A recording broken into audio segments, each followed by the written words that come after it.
Hello! Hello, everybody. Welcome to the stream.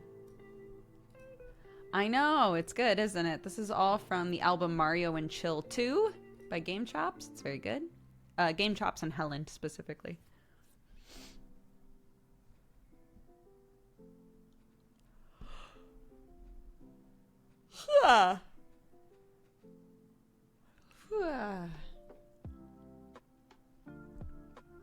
Hello. I'm still wearing the beanie. You're welcome. I'm here to deliver.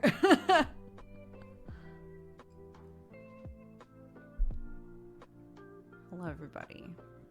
I'm sorry. I got lost looking at gifts for my kid because I was talking with my singing teacher this morning about if I was going to get Clark a keyboard,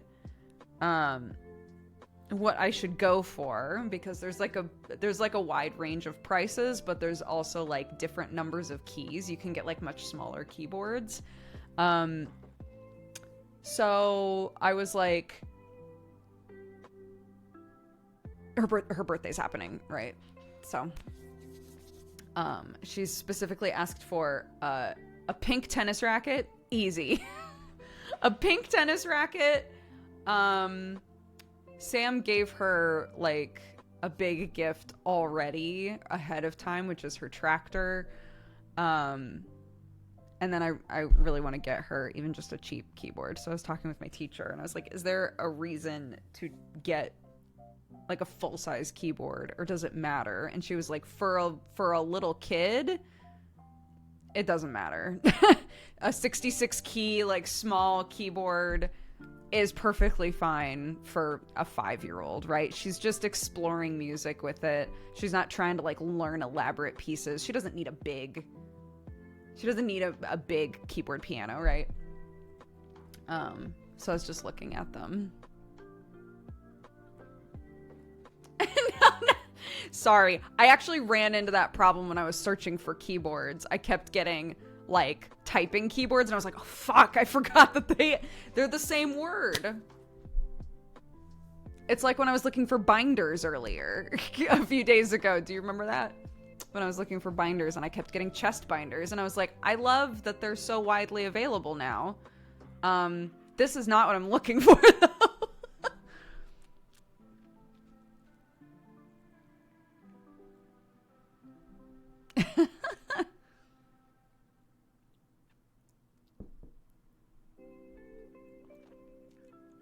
Yeah. There's so many different sizes. A 60 keys enough. It's hard to tell what kind of keyboard I'm talking about. But yeah, for anybody who doesn't know this, I brought my kid to my singing lesson last week. And when I got there today, my teacher is so sweet. She was like, Clark's fantastic. Like she has amazing rhythm. She can hit notes really well. When we were doing the scales, she like intuitively like understood the assignment and was doing it along with us and was hitting all the notes. Like she obviously like is really tuned into music and has an interest in music. That's amazing. So I was like, yeah, I want to like encourage that. And she obviously loves pianos, right? She always wants to like plunk around on pianos. And I know that this is around the age when my brother started plunking around on pianos, right? So yeah, it was good to chat with her about that.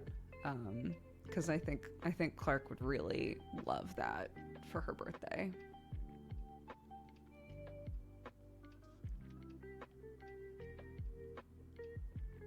My new hyperfixation is on synth music and vocals. I didn't know you could get small keyboards. Yeah, it's like the number. So I think from what I'm researching, what I'm seeing, you can get a 66 key keyboard, which is much smaller than like a full-size piano, right? But it covers like 3 octaves. So generally you can play like whatever it is you need to play on it.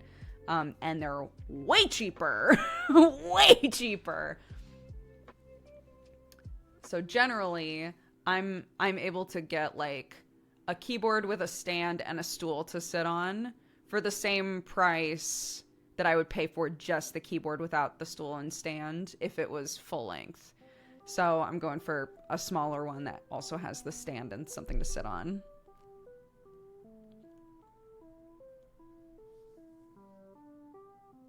And I always buy her books. I always try to make sure that I buy her book, but I always go kind of overboard on books. I always put like 10 books in my basket and then take out a bunch of them because I'm like, this is so many books. And I've always had this like this ideal situation that would be totally crazy as she got older, but like maybe I'll just commit, I don't know, that like every birthday I give her the number of books that is her age. But like that's so many fucking books as she gets old. So I'm like, I would have to make a rule for myself, like how many books can be new books, how many books should be thrifted books, like that sort of a thing. That would be so many books, right?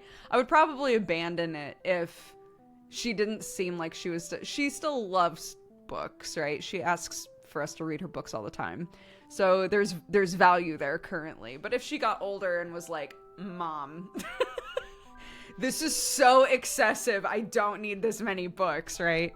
Then maybe I would reassess. Although it feels like maybe one of those things that as a teenager she'd be like, Mom, I don't need this many books, but as an adult she'd be like, my mom did this really cute thing while I was growing up where she just went fucking overboard on books every birthday.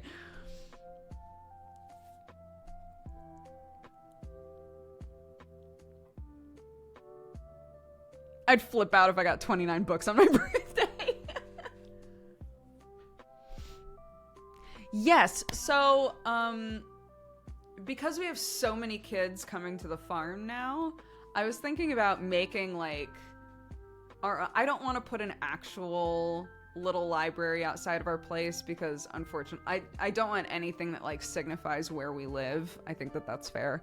But I thought it might be cute to have, like, our own, like, little family little library on the property, so when the kids come, they can like trade books and stuff or trade puzzles or like whatever. I think that would be really cute.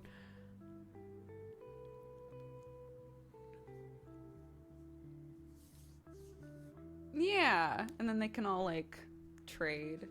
And if they're feeling very if it freaks them out the idea that like their book might just vanish, at the same time that I make it, I could potentially also get all of them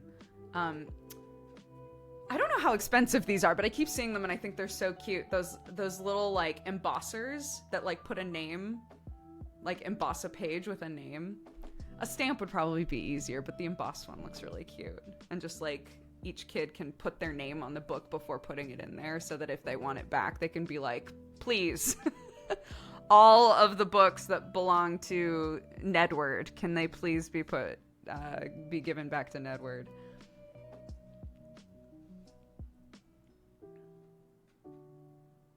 Library cards. Fuck, that would be so cute. For all of them to have little library cards. Oh my god.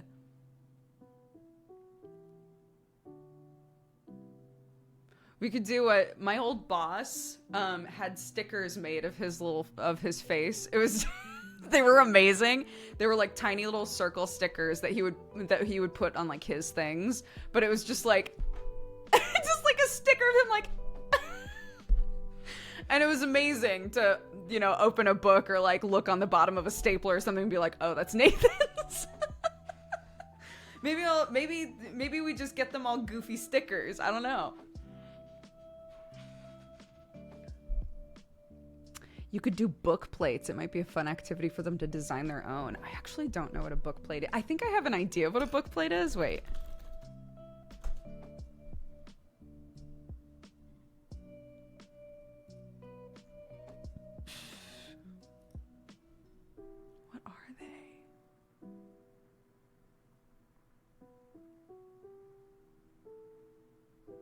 I still can't totally tell what they are. Are they stamps? What are book plates? A personalized label. I just spit. A personalized label that can be found on the inside cover of a book. Many have custom designs and can show the author's signature, the owner's name, or a special dedication. Oh. Hold on, I want to see images. Oh, stop it. These are so cute.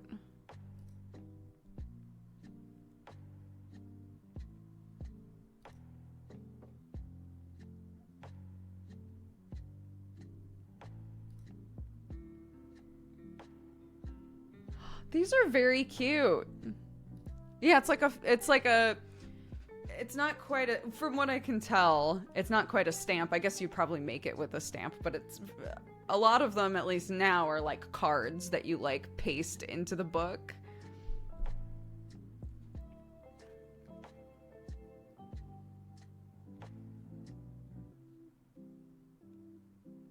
I want to do this for my collection. People keep borrowing and I forget where they've gone.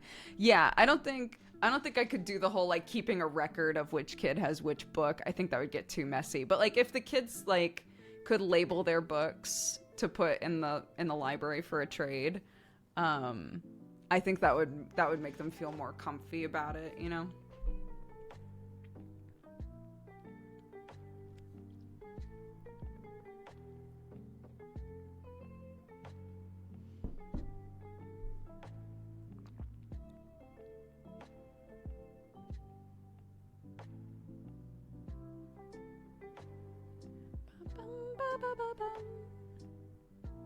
Yeah, I want to do this. I think that would be so cute.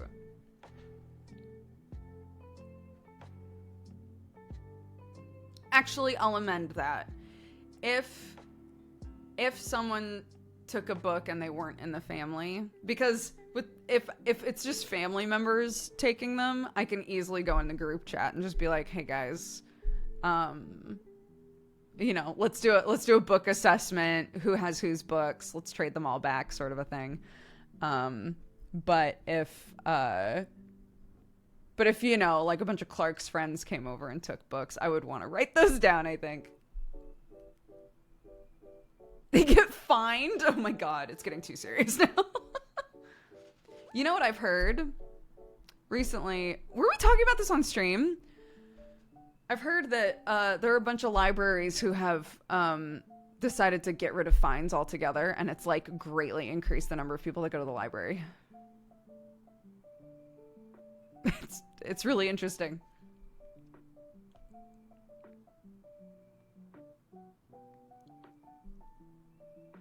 Jail time. That reminds me of have I talked about Roxaboxen before? For sure I have. So Roxaboxen is all about is one of my favorite books from my childhood, and Clarky loves it too. But it's all about kids that like created their own town, I think in like Arizona or somewhere. Kids that a long time ago created their own town with like its own rules and their own system, and it was all make-believe. It was all pretend. And it's super cool, and I love it.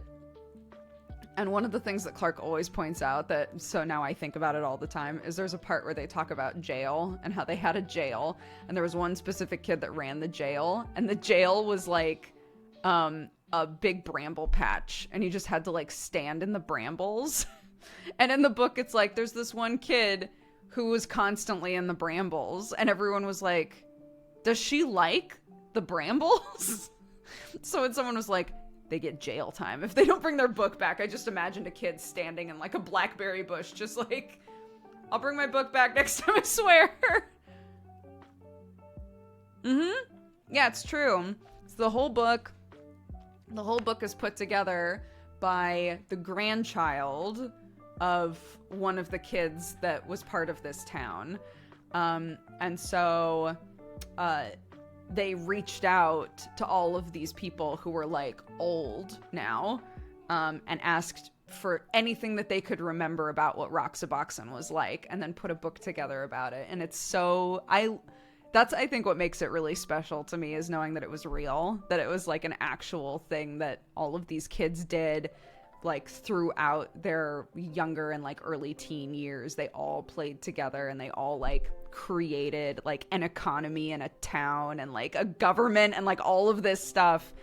And for all of them, it was like such a special, incredible thing that they thought about their entire lives. Roxaboxen, yeah. Roxaboxen.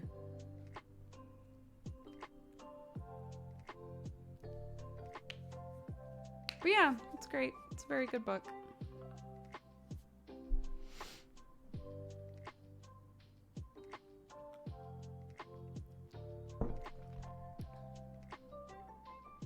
Bye, Forecast.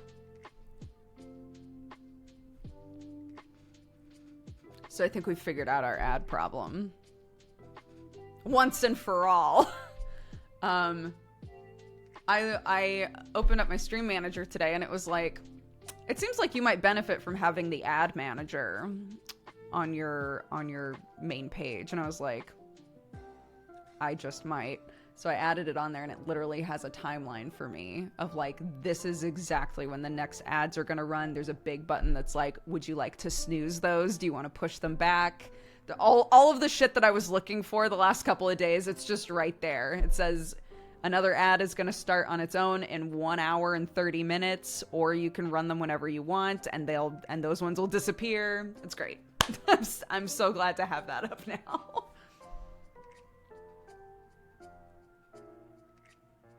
You weren't using that? No. I didn't know it existed. So, but now I have it, so that's great.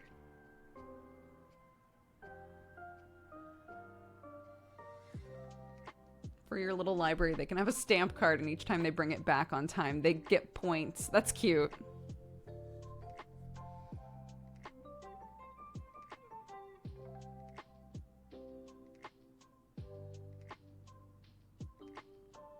Does Clark have Shel Silverstein books? Yes.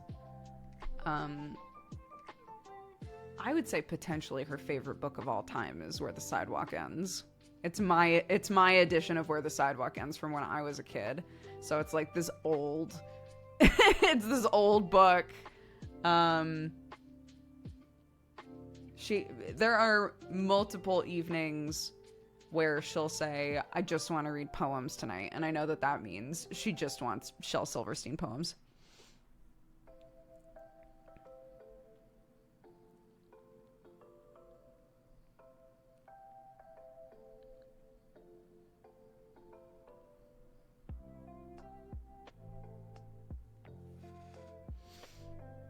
Yeah, it's really good. It makes me want to get... I never owned any other Shel Silverstein books, though. It makes me want to get more of them.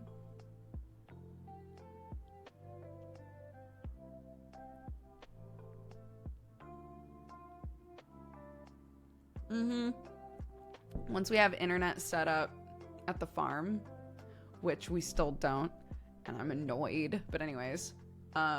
from what I can tell from doing a bunch of research and doing all of the troubleshooting and everything last night, from what I can tell, there are two possible problems, because on the router that we have, there are 3 lights that are supposed to light up. Power is lit up, Wi-Fi is lit up, but internet is not. No matter what I do, how I change the connection, all of that shit, it insists there is no internet. So there's 2 possible things that could be wrong from what I can tell. Number 1 is that there's something wrong with the line, which means we need to contact OpenReach. And number 2 is that the internet isn't actually turned on. And we need to contact Sky. So we're going to contact Sky first and be like, you said the internet was on. Is it? And if they're like, it sure is, dude, then we have to contact OpenReach and say, hi, we think there's something wrong with our line. And supposedly, they aim for fixing that sort of shit within 2 days. So...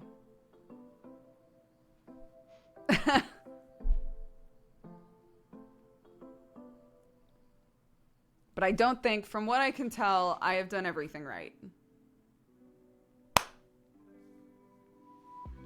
Yeah, hopefully they'll just say, oops, We didn't activate it. How do we see you? I'm at our old house. We're still working out of our old house, which is so cool. It's really fun to pay a mortgage on a new place and also still be paying rent. It's very neat. It's really cool. I love it.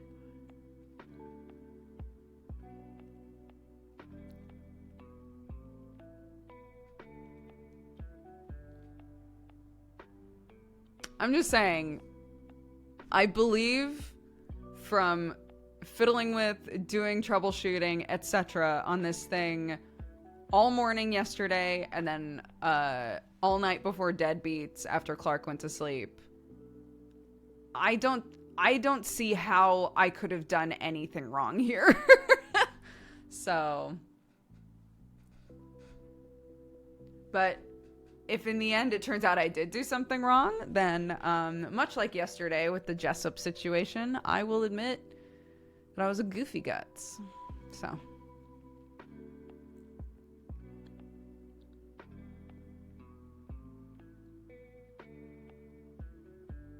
Forgot about Deadbeats. It was fun. We had a nice long session yesterday. We've had, it's like a good problem to have, but like we've had, there's another D&D game that happens immediately after ours. So we have like a constrained amount of time that we can do a session in, right?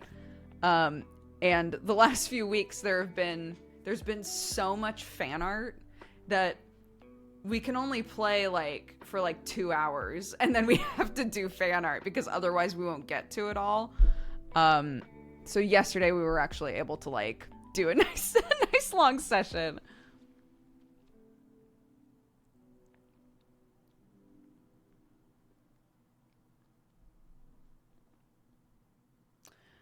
Dodger, I was watching you play Backstage Pass with Krendor. You mentioned a French conversation from class that you remember by heart. Is that still the case? Oh my gosh. I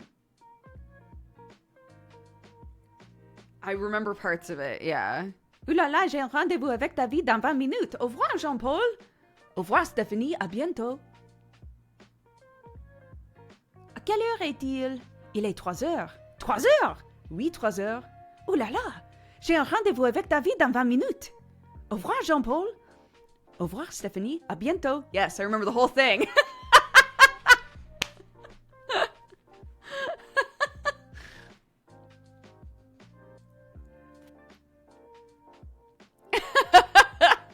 It's one of those things that's just locked in there, and I don't know why.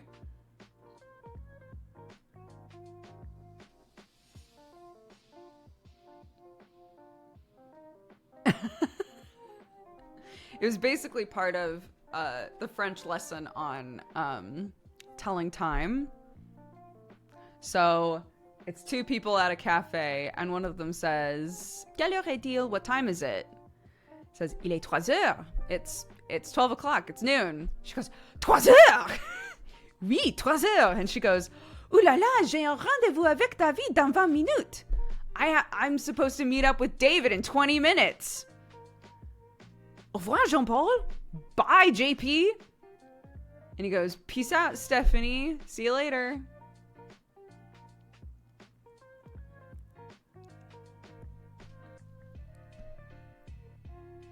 Wait, 3 heures. 3 o'clock. Not, wait. 3 heures. 3 o'clock. Oui, 3 heures.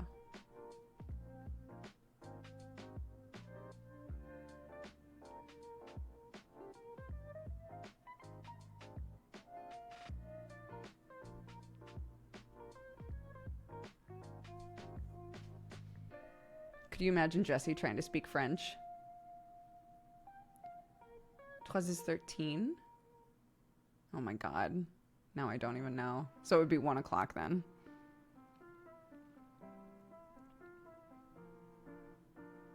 But how do you even know? Because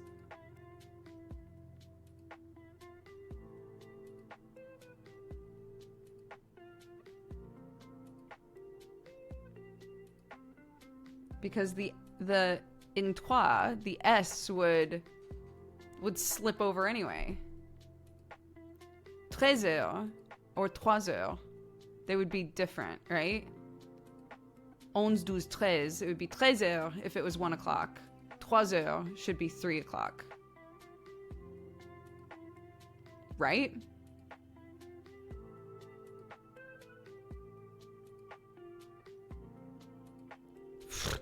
French. Octo! Bonjour, Octo! Ça va?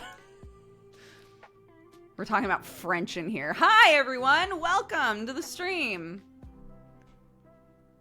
Bien. Fantastic.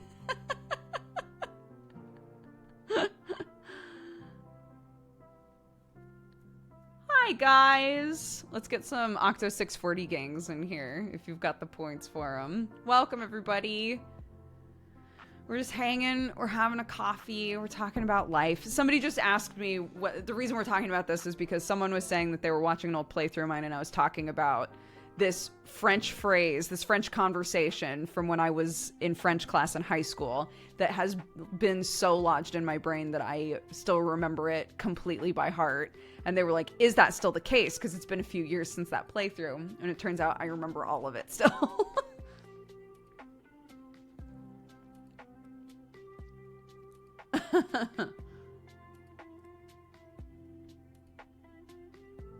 I did not watch the Final Fantasy 16 stuff, no. The only thing I remember from German class is a sentence that makes no sense. Amazing.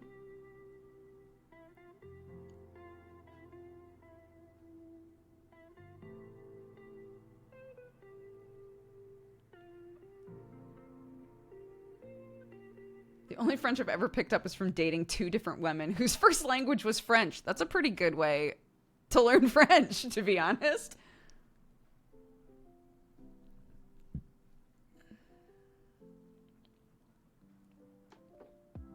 They say it's the best way to learn any language. Yeah, full immersion, dude.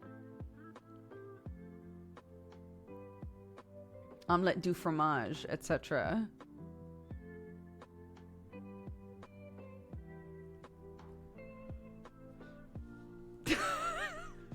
My sister vividly remembers the day our French teacher cut in line, grabbed an apple, looked her dead in the eye, and said, une pomme.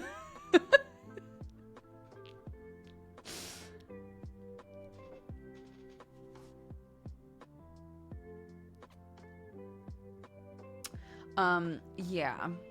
I did, so, if there's one thing I learned from going to Ukraine a long time ago, it's that I do, and I'm sure this is true for most people, I do way better learning a language by just like feeling it out, just like being surrounded by it, because I have never been so confused in a class. Maybe this is sort of like overblowing it, but like when we got to the point in French where it was like, now we're learning the grammar.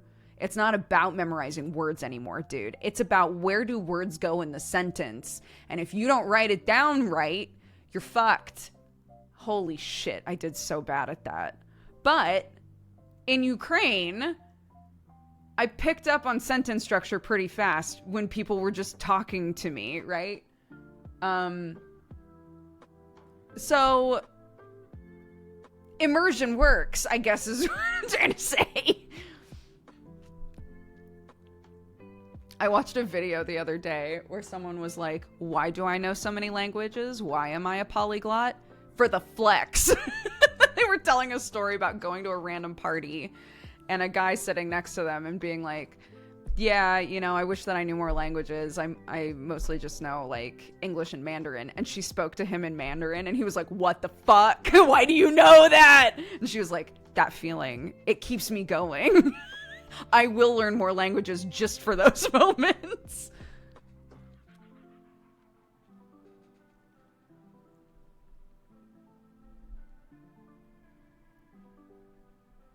Yeah, grammar is so hard for me. It's hard. What are you gonna do?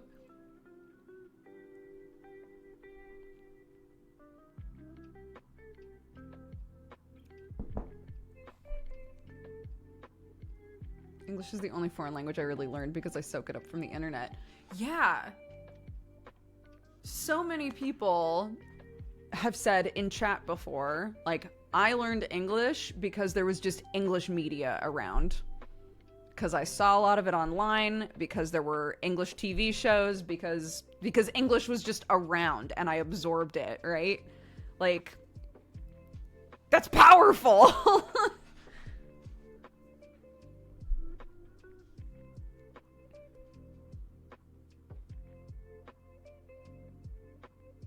World of Warcraft is my English teacher. Oh my god. My singing teacher was like, because we were talking about how I saw that her son knows Hollow Knight music and played some Hollow Knight music for us, and I was like, this is amazing. And I mentioned it. I was like, he was super sweet. It was so nice to meet him. And she was like, yeah, he's really into, like, there's like certain video games he's really into, but what he's actually super into is Warhammer. And I was like, oh my god, I'm so sorry. And she was like, I don't pay for any of it. He buys all of it himself. I don't understand, but he loves it. I was like, this poor boy in high school paying for Warhammer, dude, I can't even imagine.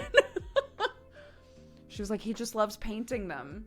He gets the figures secondhand and then he paints them and it makes him really happy. I was like, I love that. What an expensive hobby for a teenager, though. Jesus.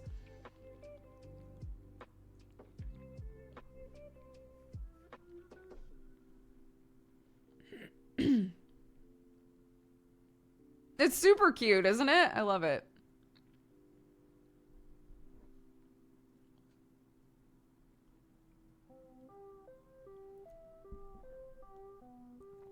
My mom's friend told me the same thing about her grandson. Just like, I'm so sorry for him and his wallet. Yeah.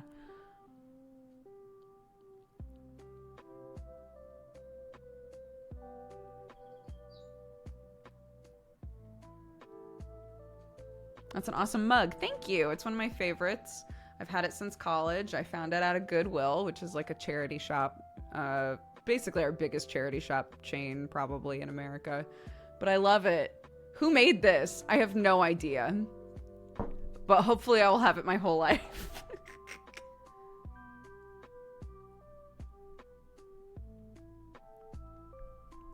Oh my gosh, amazing. Yes.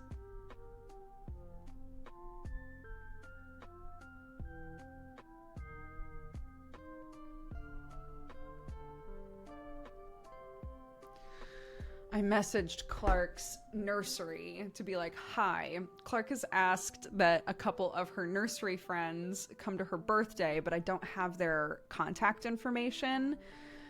If I gave you a list of the kids, would you be willing to reach out to the parents for me and ask permission to like have their contact info so I can pass along the details? And they were like, sure, that's totally fine. Give us the list of kids. And I was like, I am guessing on how to spell all of these names. I've said before that like, the Clark is friends with a lot of kids that have names that I have never heard before in my life. So I'm trying really hard to learn how to like pronounce them properly and write them down properly, right?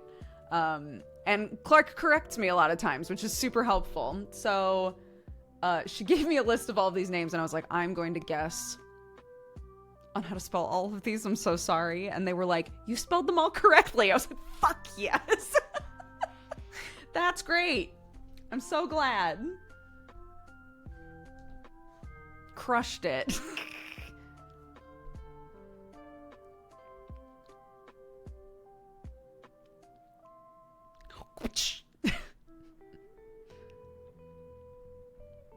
My streamer can spell. Hell yeah.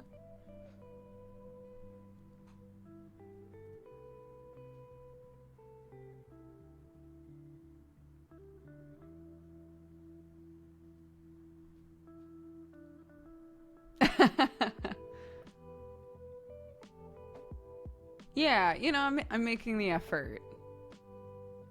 I'm not used to like, she goes to school with a lot of like Polish kids and a lot of Indian kids, and I'm not used to how to pronounce or spell the names, but I'm trying. I'm trying really hard.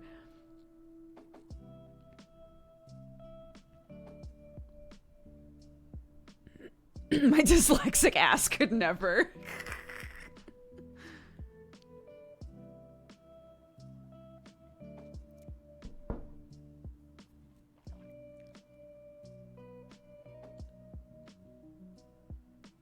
Yeah, or like last time we were talking about this, I was saying that Clark went to a birthday for a kid whose family is from Uganda, and every time I would say his name, Clark would stop me and be like, "That's not how you pronounce it." I was like, "I'm so sorry," but I love that there's obviously very much a vibe in the school, in their class, of like we're all gonna pronounce each other's names properly, right?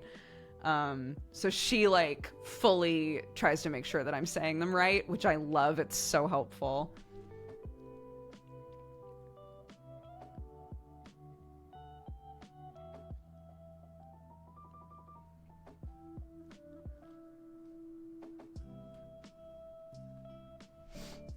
You were talking earlier about music. I'm totally tone deaf. Never able to play anything. Yesterday I was talking to my best friend and he plays the piano. He told me he recovered an electric guitar from the attic that he hadn't played in 10 years, and he played a piece just right there. I've never been more proud or jealous of him. Yeah, my brother's like that. My brother can pick up an instrument that he's never seen in his life and just like dink around with it for a couple minutes and be like, "Oh, I kind of understand how this works." I could never, like, but you know, if someone has a lot of experience with like various instruments or has played music a lot, it's really easy for them to just like get into the swing of it with a new thing or with something they haven't played in a long time. It's really interesting. It's super cool.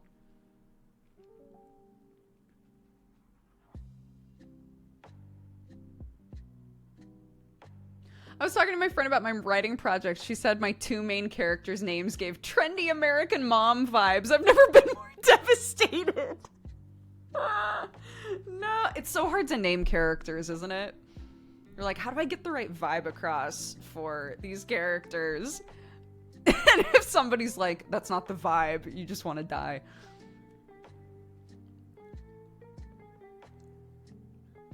I can relate. I have a very musical couple as best mates. The husband was adamant he could teach anyone to sing, and he finally gave up after 10 years.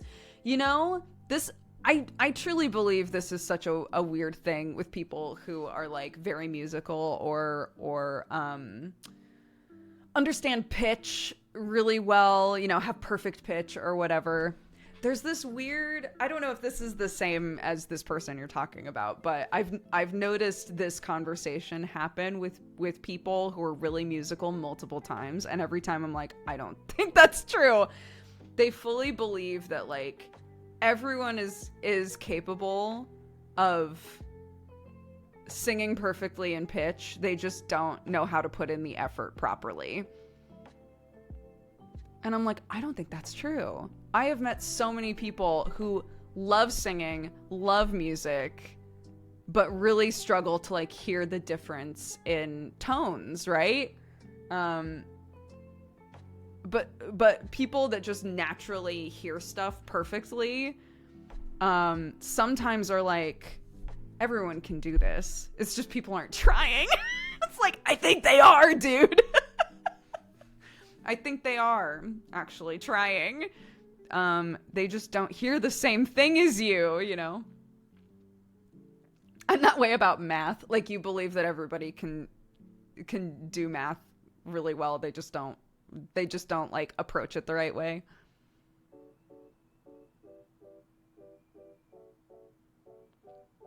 Yeah, because we're, at the end of the day, not to get existential, but like at the end of the day, we can only perceive the world through our own brain and eyeballs, right? So like sometimes it's hard to remind yourself or remember that not everybody is perceiving things they see, things they hear, etc. the same way that you do.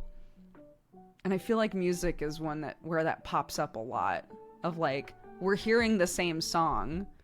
how can you not then replicate the notes exactly the same or whatever, right? It's interesting.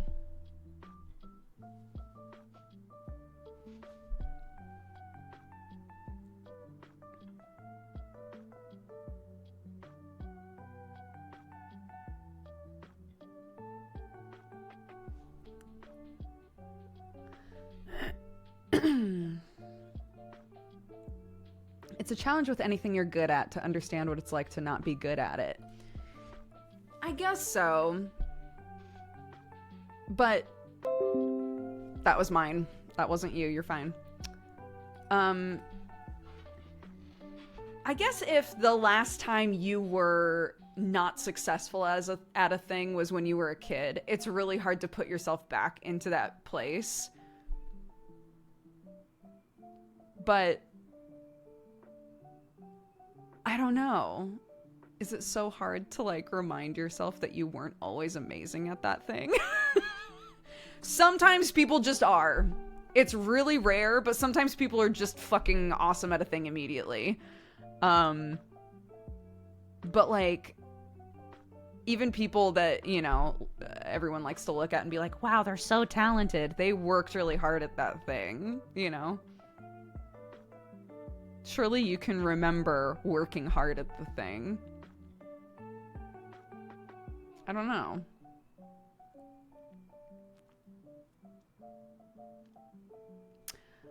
Maybe the thing is that they then go, but I got good, and they can't think about the possibility of someone not being able to get good. I think that's a good point. That's a really good point. I worked hard at it and now I'm here. So if you just work hard at it, you'll get here. Sort of a vibe. Yeah, that makes sense.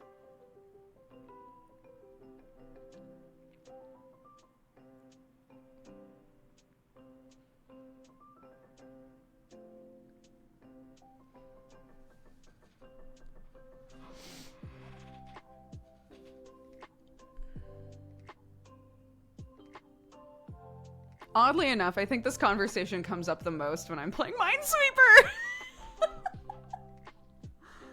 I was like, this is just like the Minesweeper conversation.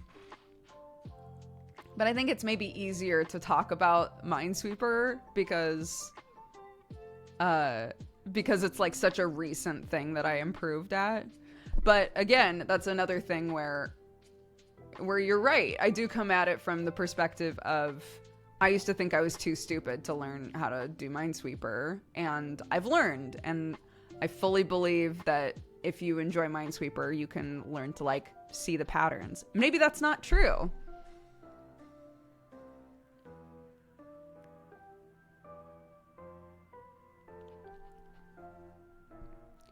I forgot the term, but there is a theory that we completely forget how we progressed when we achieve something. It becomes almost impossible to empathize with how new people learn it. That's so sad. That's so sad. How are you meant to be a good teacher if you can't recall the frustrations of, like, not being amazing at that thing?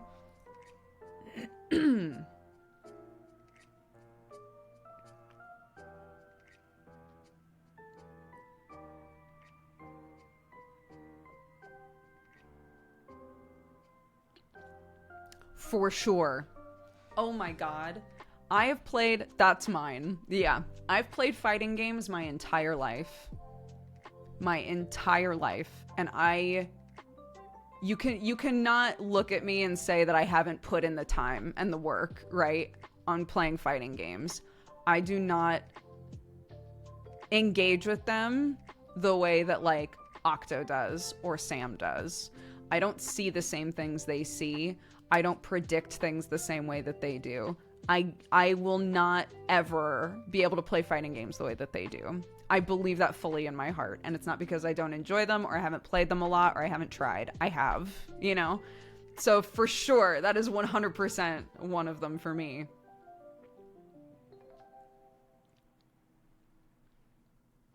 And I've had, you know, I've lived long enough that I've had a big chunk of my life where there was no online gameplay for fighting games, right? It was just me and my brother playing Mortal Kombat, playing Dead or Alive, playing, you know, whatever.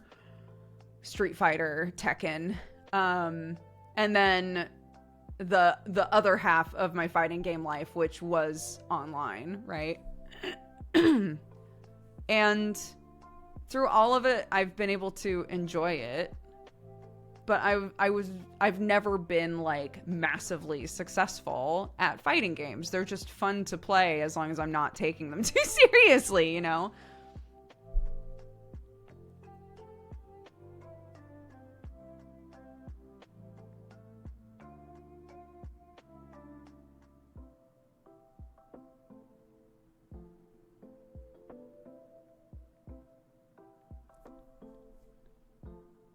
The variance in learning styles and how people interlink knowledge is a fun, fascinating convo. Yeah, for sure.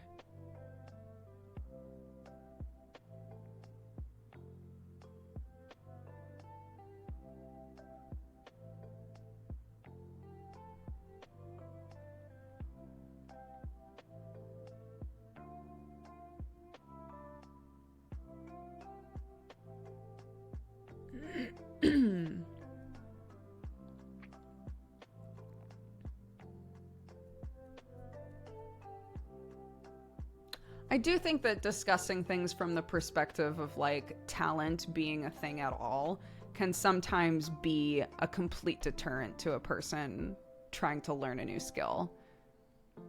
Especially because it's so easy to find people who excel at just about anything now, right? Like I can go onto Twitter if they would allow me back on there, which they never will.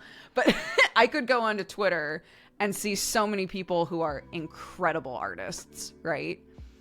And if I look at all of that from the perspective of they're just talented. They're just talented and I'm not talented that way.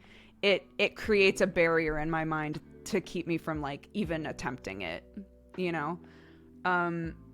So while I understand the conversation of like, sometimes people are born with things that give them a leg up, in order to understand something better, to progress faster, whatever. If that conversation gets in the way of you putting time into something you're interested in because you're like obsessed with this like ideal and you think I'll never have that because I'm not talented, I think it's kind of detrimental to even bring it into the convo sometimes.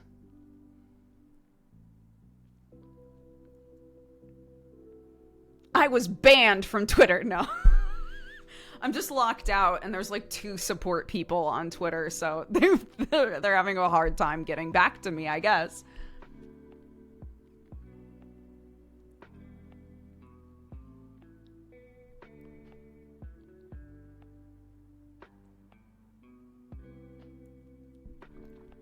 Yeah, I think that's true.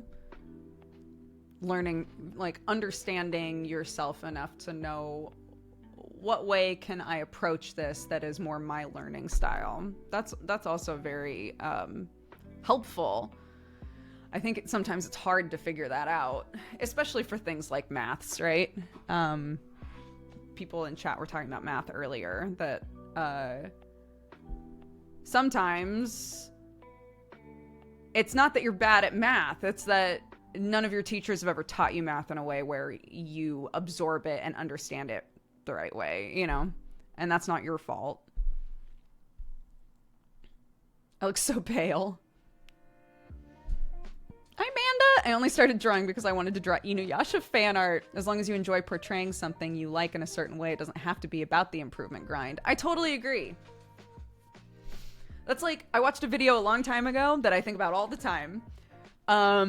Where someone was like, I believe that if you like drawing something, you should just keep drawing that thing over and over and over again. If you are hyper fixated on Naruto, just keep drawing Naruto, because eventually you will want to draw Naruto doing more and more interesting things. And then you'll be like, well, I don't know how to draw Naruto in a tree because I don't know how to draw a tree. So I guess I'll try to learn how to draw a tree so that I can do my Naruto picture, you know? And then like you just naturally will like learn different things and improve in different ways because you want to keep drawing Naruto, right? I think that that's such a like fun way to look at it. Your mental library will grow for Naruto. Exactly.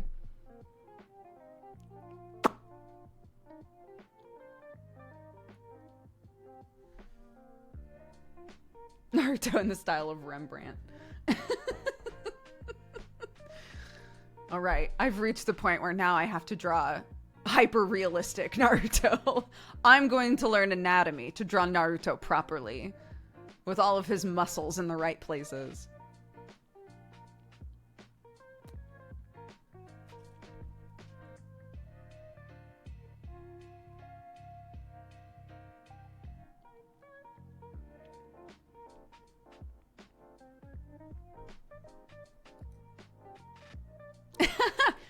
I drew so much Dragon Ball Z, and it was of course when I was going to like a very religious school, and they did not like that shit. They did not like that shit.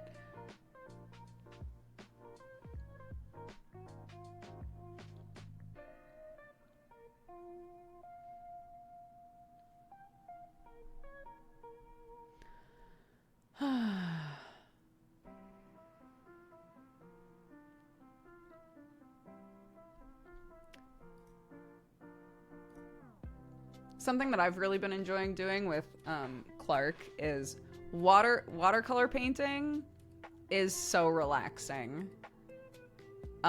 Here are my favorites. Here are my favorite just head empty things to do with watercolors. You ready? One of them is take a brush and just make a bunch of lines in different colors, have them all overlap, and then wherever the line ends, draw a little snake face.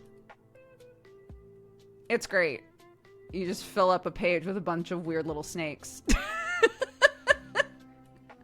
It's so fun. You just paint lines all over the place, and they're all snakes.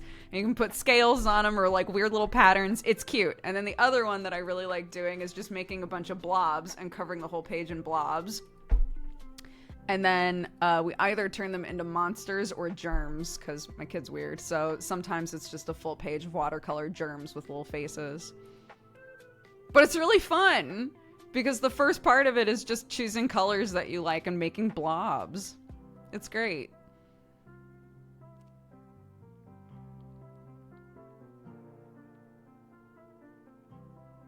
Yeah, like, here.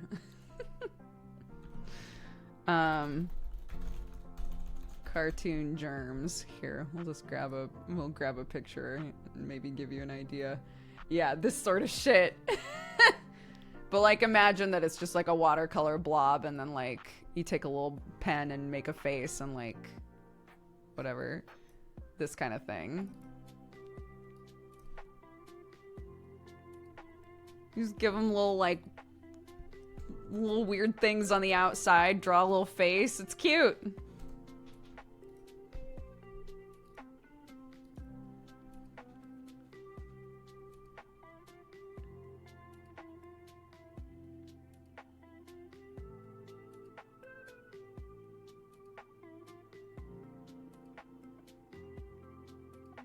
I do a similar thing with my 3-year-old. I paint random shapes and blobs, and she gives them cute little faces. I love that. Clark would never. She would have to do the whole thing. If I paint on a page, it's mine now, and she wants nothing to do with it. She has to do her own. Occasionally we're able to do a thing where like we both draw a little bit and then trade, and then draw a little bit and trade. But most of the time she's like, this is my picture. Don't touch it.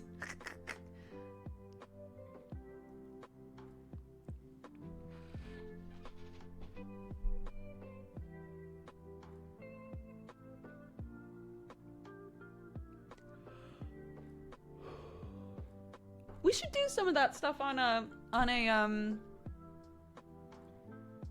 study hall sometime. We can do a little head empty watercolor stuff. It's so relaxing.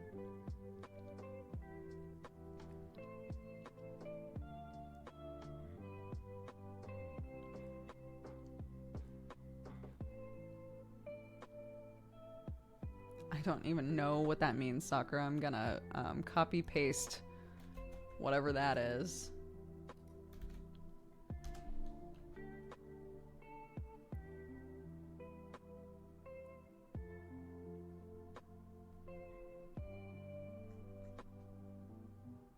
A collaborative drawing approach. Oh.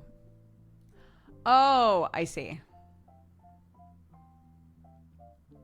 No, we've never done something like this. I've watched other people do this before, though.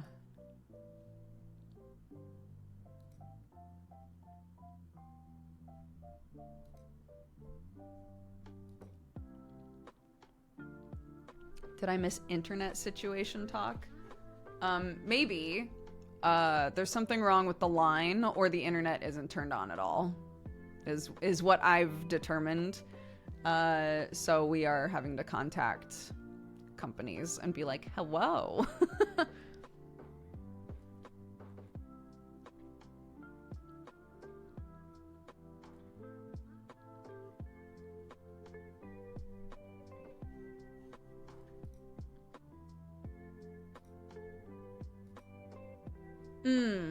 I think Sam struggles with that.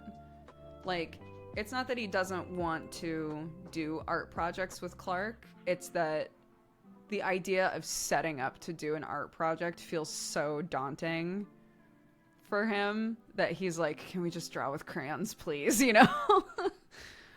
So I've thought before it might be good if I'm feeling particularly like extra, it might be good sometimes to like set up a project for them to do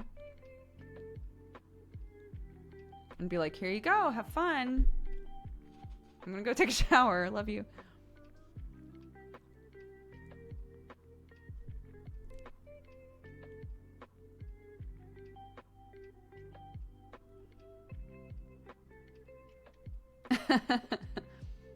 Sam is very artistic. Kind of along with what we were already talking about. He gets very much in his own head. But I think he really enjoys doing art with Clark, or like when she asks him to draw something, I can tell that he really like works hard on it, you know? Shout out to Susie Sheep.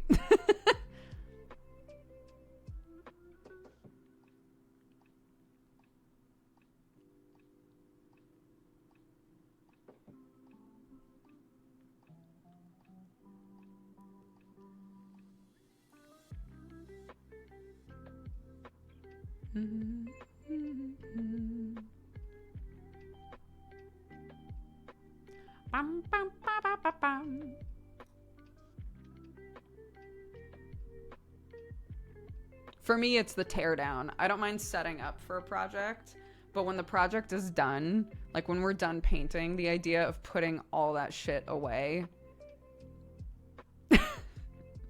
The number of times that I'm like, I'll come back to this later. And then later I come back and I'm like, fuck, old me, why did you do that? Just clean it up, dude. Often.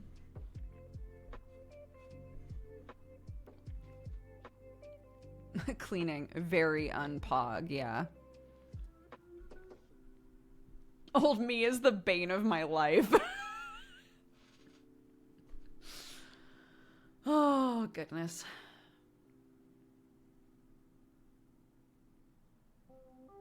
It's poggant.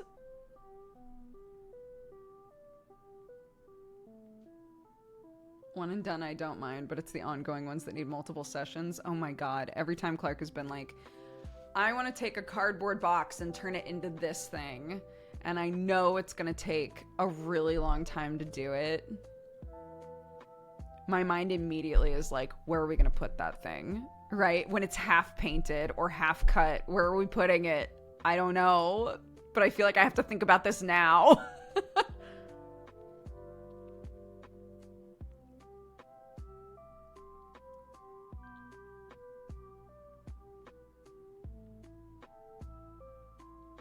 I'm washing dishes right now that I should have done yesterday but didn't. But you're washing them. Good job.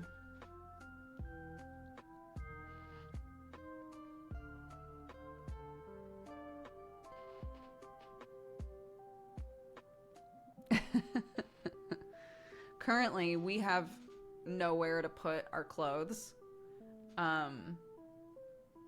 we're like desperate for a better clothing situation right now. So yeah, to the person who is like, I just hate picking up and folding clothes. We just have like piles of folded clothes in the bedrooms right now, and I hate it. I really don't like it. I started taping out where I would like to put something to hold our clothes in, but it's like a whole fucking project. It's a whole thing.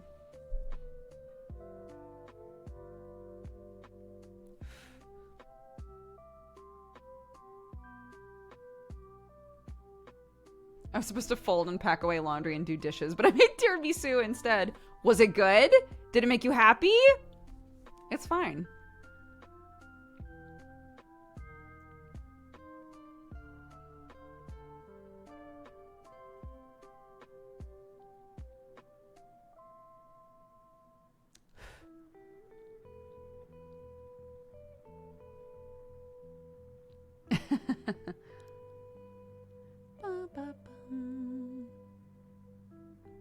It's setting. Let's hope it doesn't come out as tiramisu soup. I've never heard that before, but I love it.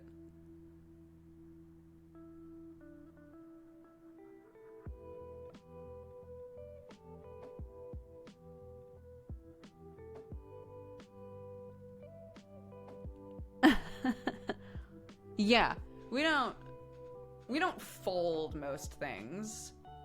I'm folding them now because I have nowhere to put them. So keeping them folded, it makes it really clear what things are clean and what things aren't at the end of the day when I like make a pile of what needs to go into the laundry room. But like, if we have drawers to put things in, most things are not getting folded in this house. Why? Why bother, you know? I think I'm gonna bring back a thing that my mom has done my whole life, which is seasonal clothing rotations. Hear me out. I have so many shirts and things that are like Halloween specific. And yes, I like wearing them the rest of the year, but part of me is like, I could put them in like a little vacuum bag, put them under the bed. When Halloween season comes around, I can take it out and be like, oh my God, all these Halloween shirts, they're so fun. I could just give myself presents every season of like clothes that I put away and then reveal again to myself.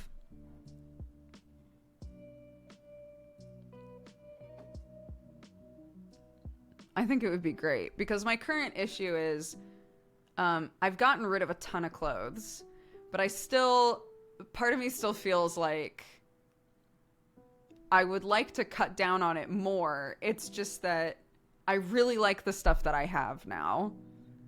So I'm like, okay, I still feel like I have too much clothing, but I really like everything that I have. And I was like, well, to be fair, some of this stuff is like deeply seasonal, right? Clark has a bunch of stuff that is like Christmas. It is fucking Christmas stuff, you know? And I'm going, should we just put clothes away that are like really specific to a season? I know exactly where it would go. It could be fun. It might be worth a try. My mom was always really good about that, but my mom is like very organized, you know?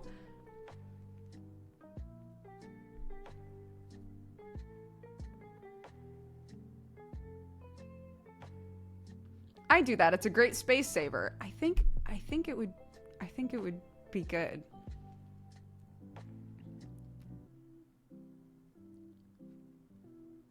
Yeah, stuff that's like winter clothes. I'm not gonna wear that shit when we get into the heat wave, right? Like the fleece-lined leggings. Get that shit out of here. I don't need that taking up space, dude.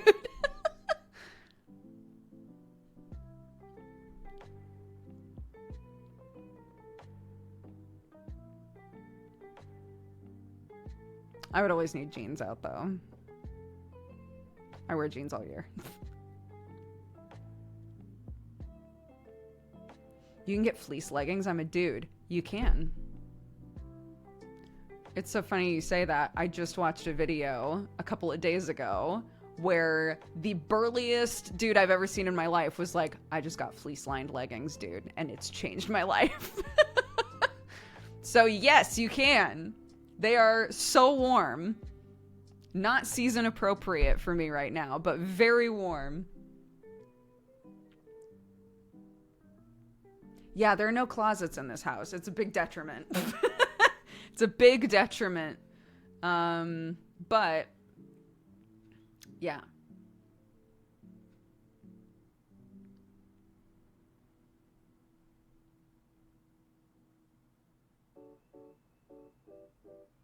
There's a closet that's in the middle of the hallway that's definitely meant to be like a linen cabinet. And then in one of the rooms, there's like an interesting built-in situation. But none of the rooms that we're using have closets in them, no. So we need to come up with like alternate solutions.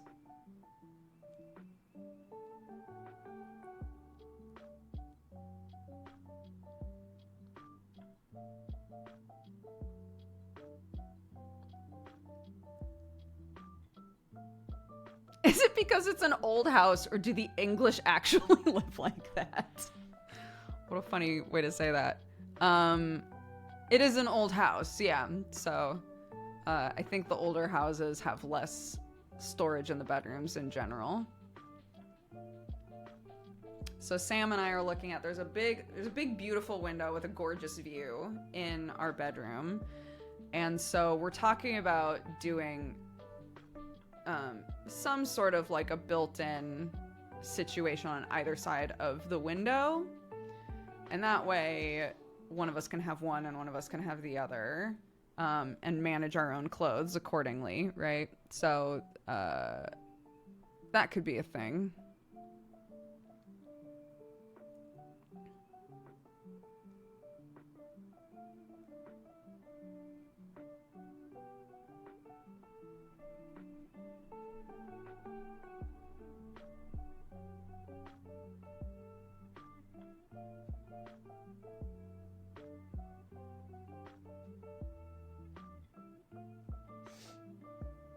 Okay, let's see. It's 12:30. Shall we take a break? Run some ads, play some words on stream, and then play Wildfrost? I'm excited to try it because it's so contentious. I'm really curious to see how it is.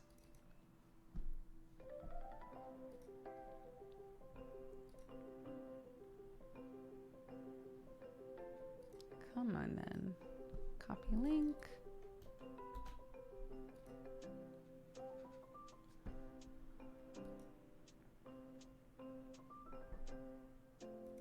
Yeah, it has mixed reviews. So. What are you gonna do? Okay, I will be right back. Enjoy the game. Here's a fake letter, chat. Stop using B in your words.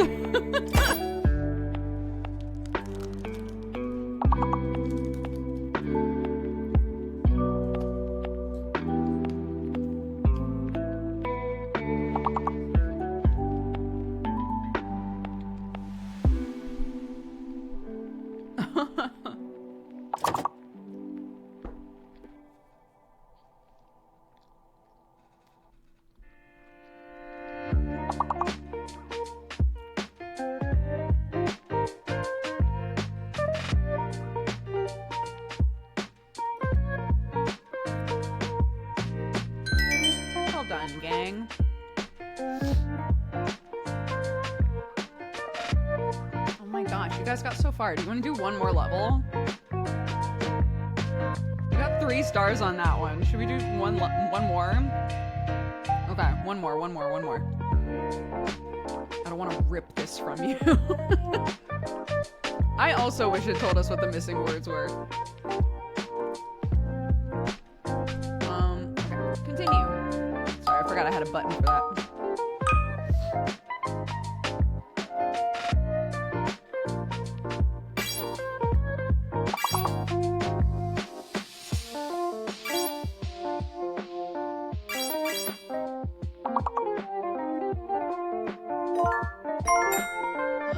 J is the fake letter. Do not use J.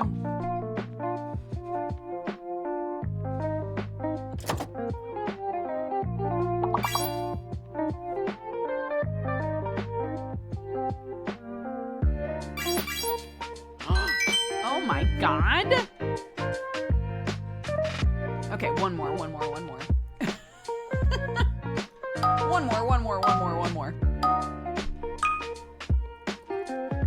There's a fake letter and a hidden letter. Now we're talking. Let's go.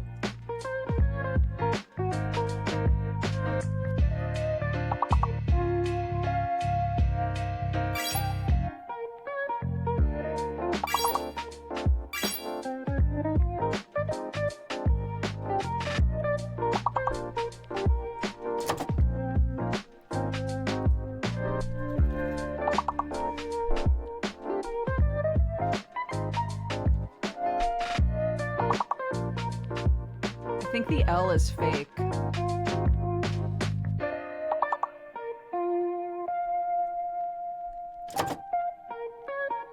Ignore the L, chat.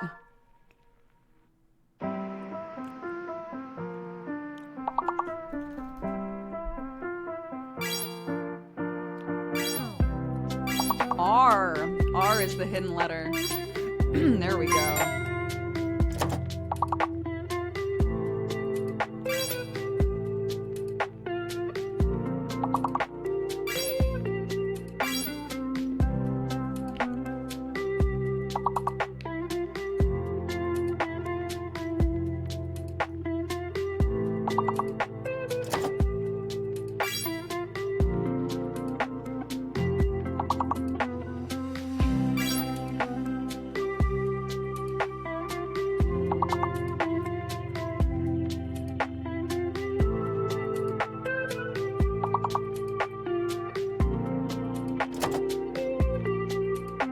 Right? I want a taco.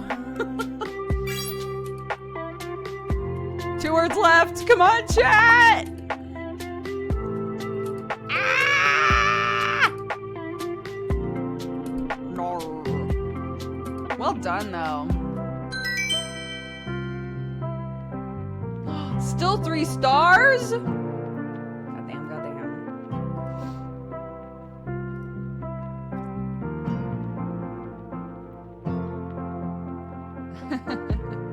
Yeah, you guys did really well. I think we basically always get 3 stars. Once you get up into the teens, okay, calm down, Mario, and chill. Once you get up into the teen levels, yeah, it gets a lot harder.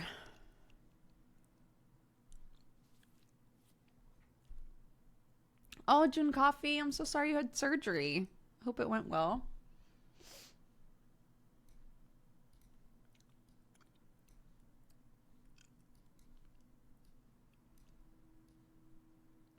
Okie doke, artichoke. Let's get this shit open.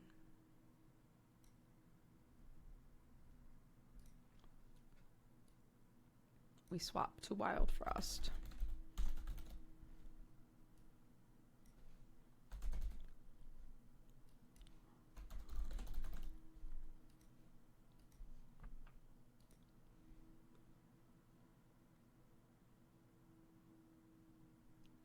When playing with another streamer, the furthest we got was 27, and it's impossible at those levels. Oh my god.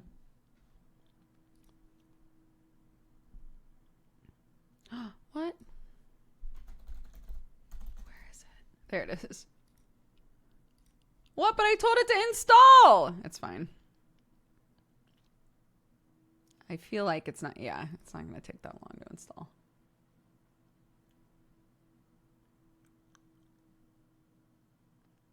Haha, installed. That wasn't bad at all. Oh, also I lassoed the sun. I couldn't remember the word lassoed for a second there.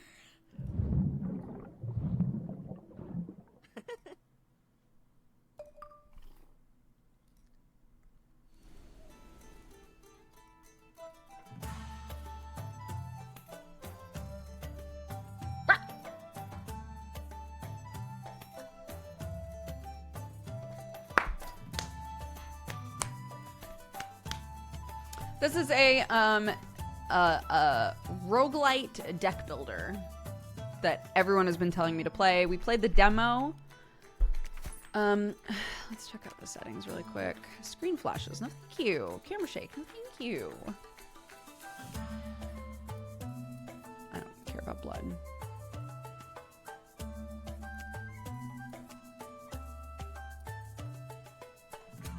Okay. Choose your leader. Shell blocks damage. Gain 2 shell on kill. Barrage. Hits all targets in a row.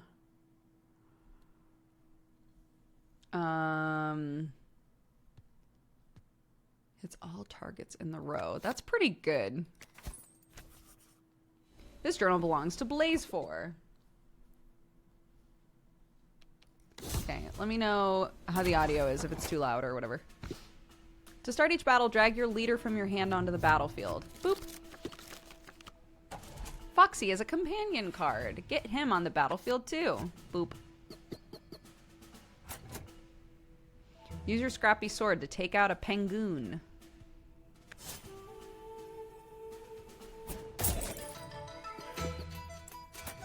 Alright, but I should have hit this guy because I hit in a row, don't I? Hits all targets in the row. Whatever. Card counter is reduced by 1 each turn. When they reach 0, the card will attack. Right, I'm remembering this now.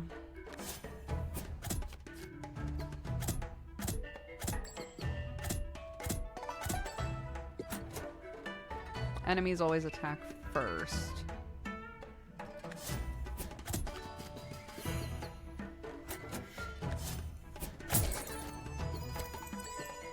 I have no targets. Oh, just kidding.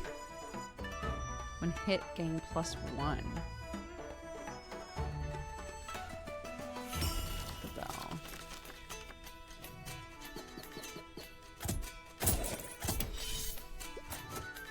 You can use the redraw bell at any time to discard your hand. Hitting the redraw bell will end your turn unless the bell is charged. It will become charged when its counter reaches 0. Right, okay.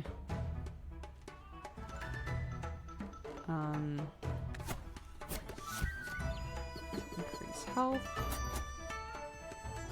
And then... Why didn't that also hit him? Because of the shield?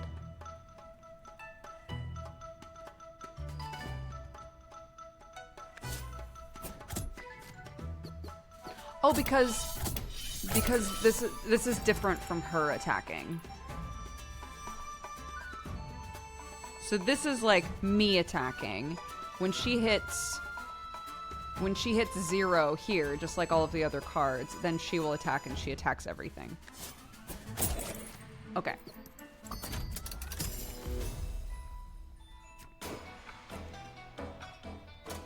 Defeat the Snow Knight.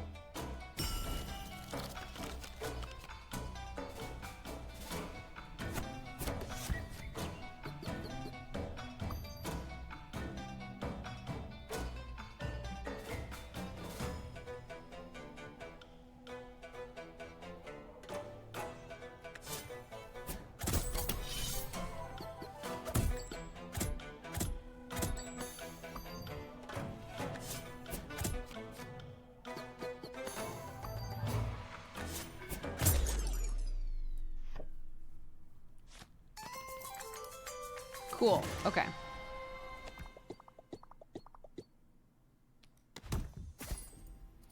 Journal page. As the snow began to fall and the temperature dropped, we knew it was a storm like no other. As the months went on, the snow lingered and the cold grew harsher. There was no escaping the Wildfrost as it spread like a wildfire of snow and ice.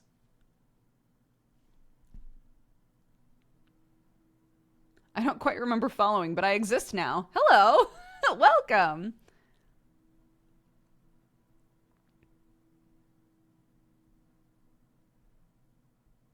So I'm just scrolling back to double check. Okay.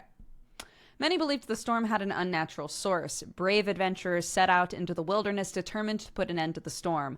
I, too, decided to take on the challenge, but like those who came before me, I was unable to penetrate the heart of the storm. If anyone is reading this, use the knowledge within these pages to go forth and bring the sun back to our world. Together we can restore warmth and light to this frozen land. Break the ice. I forgot about this guy! Right-click a card to inspect it. This is so good. Deal 8 additional damage to frozen targets.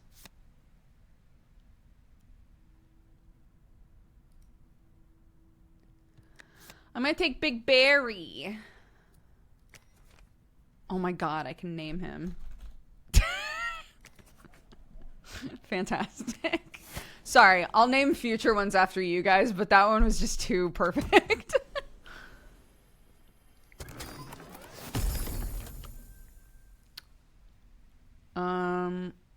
Apply 12 and consume. Can only be used once per battle. That's kind of nice. I'll take that.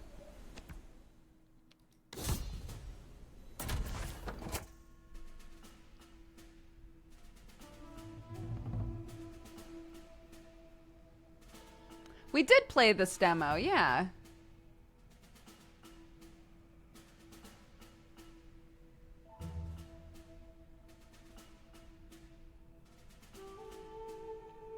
Okay, sorry. Let's go. Boop. I have 2 rows now. You can inspect cards during battles. Right-click the Uba Bear. Hello, Uba Bear. A hit occurs when one card attacks another, even if they don't deal any damage. When hit, apply frozen to the attacker. Okay. Place dash on the battlefield. I will. Beep.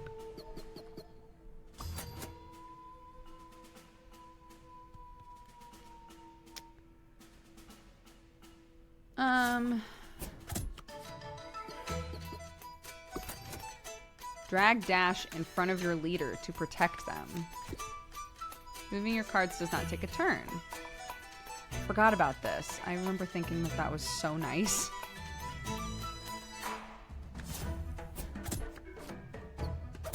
Whoa, whoa!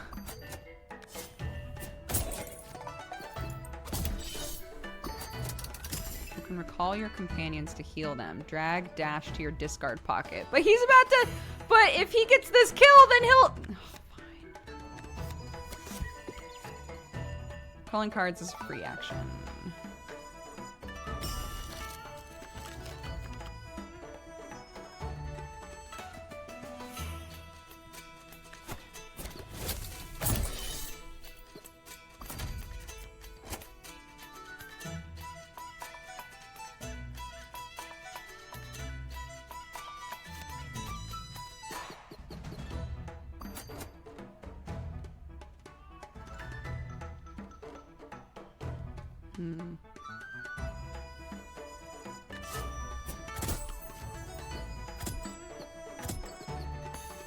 He's okay.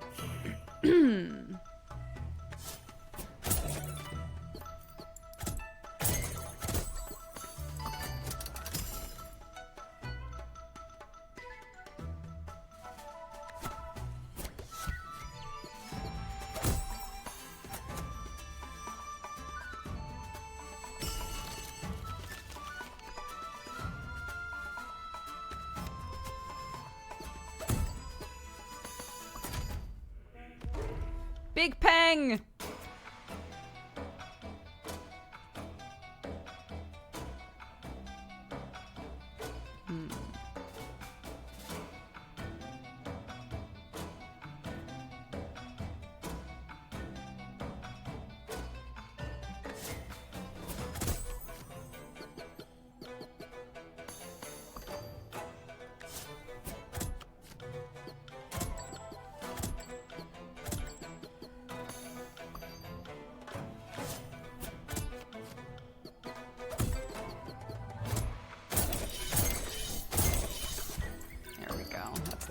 was looking for.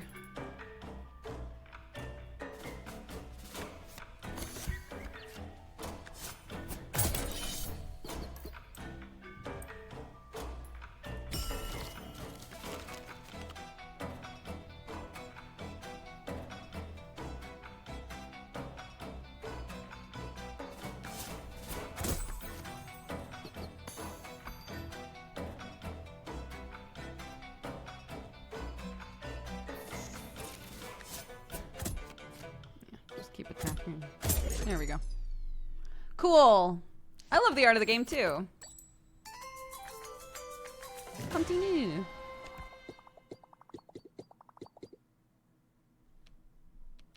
A new journal page. The sun. Many years ago, before the eternal winter, there was a mighty spirit in the sky known as the sun. The sun was the essence of all life, its radiant light providing warmth and nourishment to all living things. The golden light did not last forever. A terrible storm descended upon the land, engulfing the sun and leaving a lifeless cube of ice in the sky. Now all that remains is a faint, empty light that offers no warmth or comfort. Rip, am I right? Woodhead is a clunker card. Clunkers are items that you can place in battles to aid your companions. It does nothing, but it'll take a hit for you. Nice, nice, nice. Apply for shield, sure. Yeah, let's take a new boy.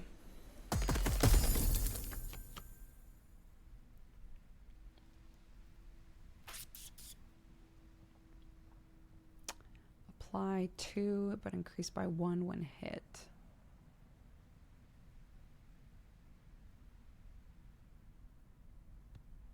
Hits a random target in the row.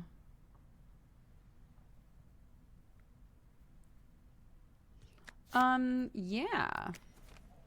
Your name isn't Wart. Your name is Vet. Fantastic. Take the charm. I would love to. What is it? Snowball charm. Equip now. Oh, equip your charm by dragging it on a card.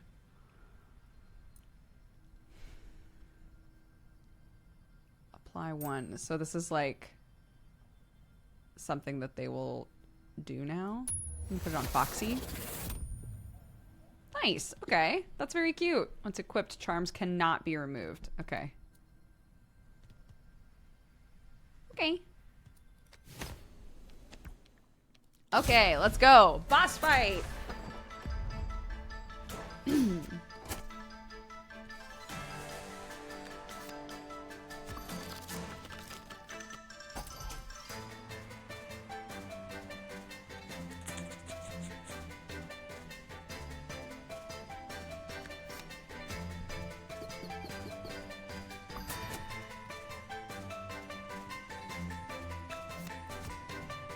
That behind dash.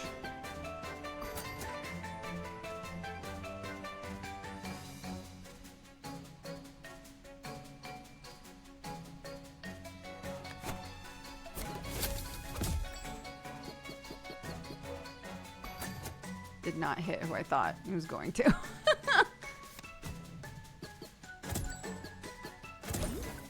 Nice, nice, nice.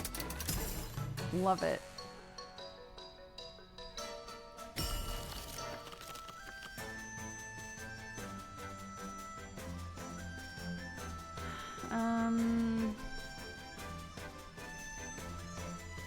It's all enemies. For 3.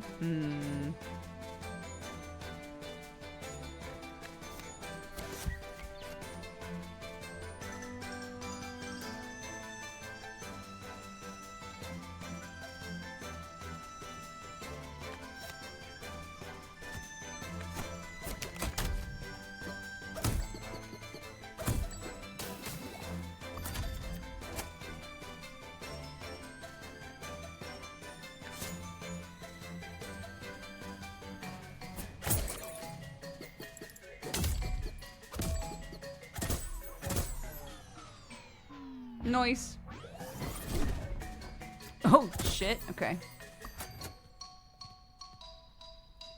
Not ideal, but that's okay.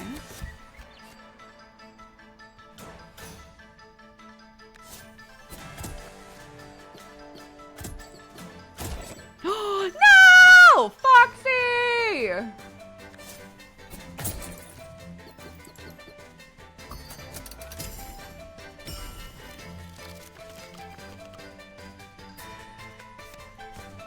Dash back in there, dude.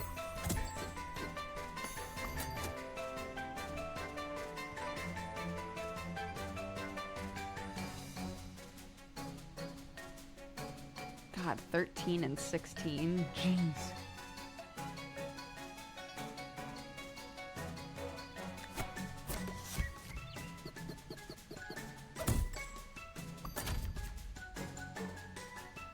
There's so many.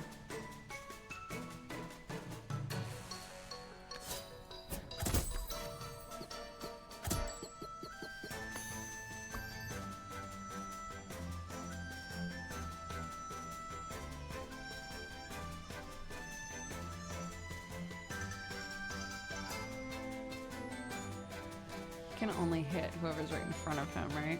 I assume.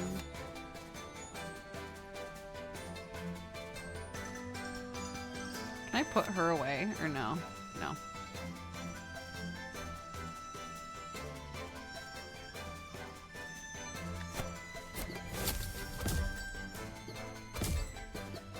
No, my boy!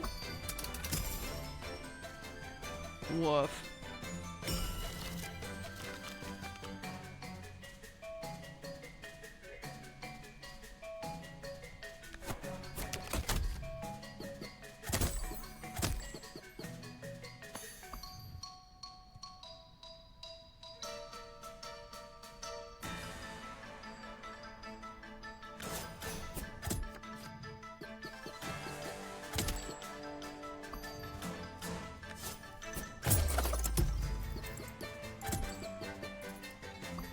What?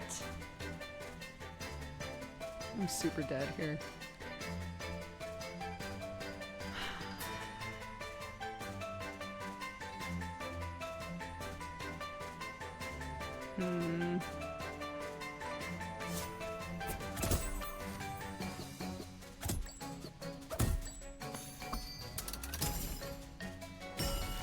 Sorry, Vet.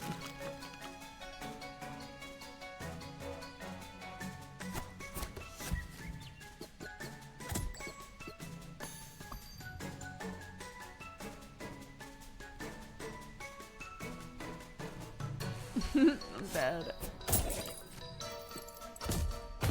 Ah!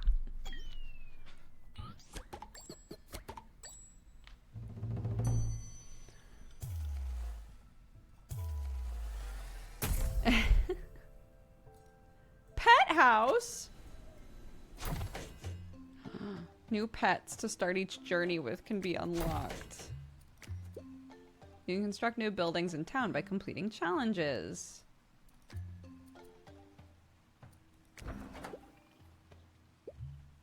Snoof.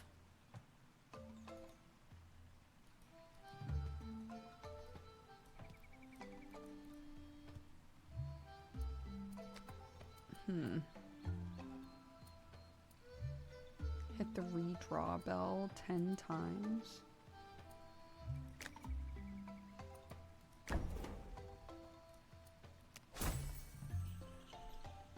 Snow dwellers. Okay.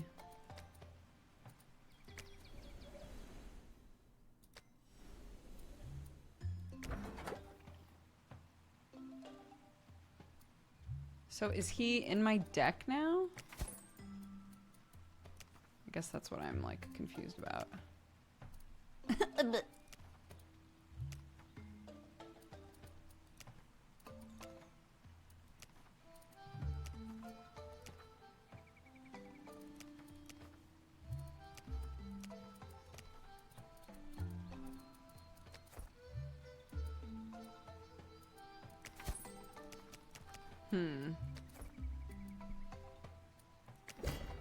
Oh, Daily Voyage is generally more difficult than the main game. Each day, a new adventure will be generated with. Sorry, I laugh because the the big response that people are getting about this game is it's too difficult. Each day, a new adventure will be generated with random cards and modifiers. All cards, tribes, events, and charms are unlocked during Daily Voyage. You only get one attempt. Right.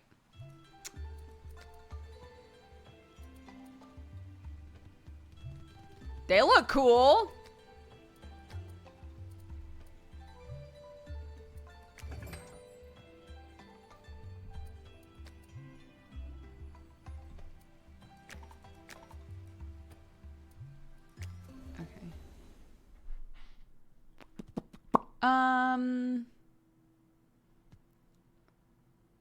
Temporarily increases attack.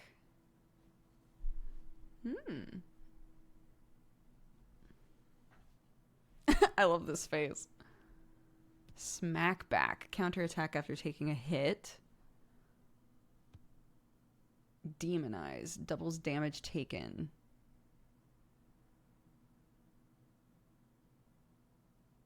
But does no damage? Okay. So they apply a double damage debuff to everything in the row in front of them, but they can't actually attack. I see.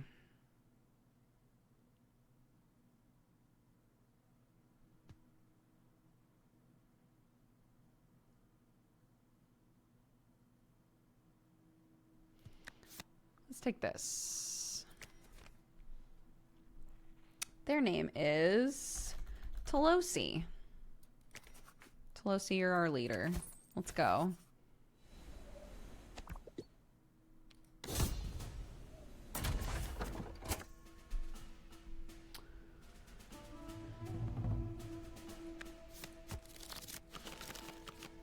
Here's my boy! A snoof!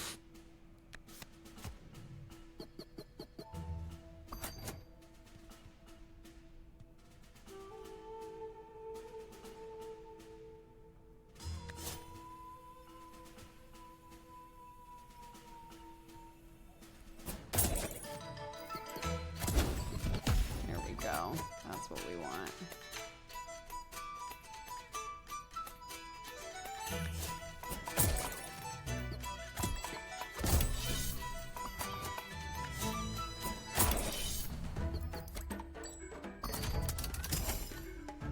Gobbling.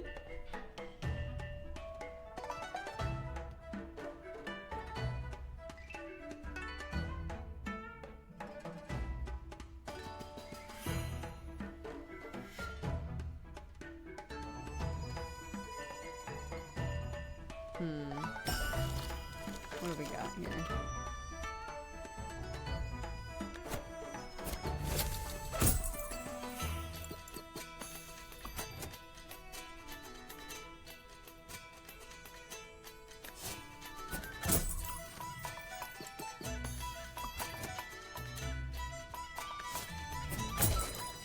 Go. Lol.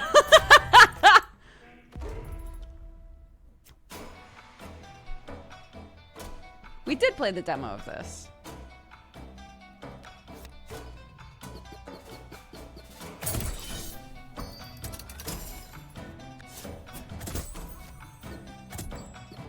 No, my boy! Oh my god. I really fucked up here.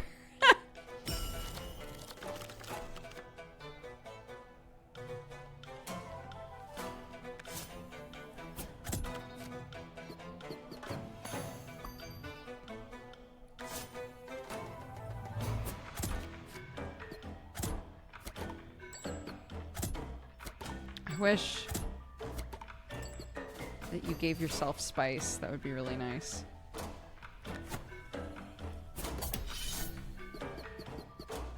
There we go.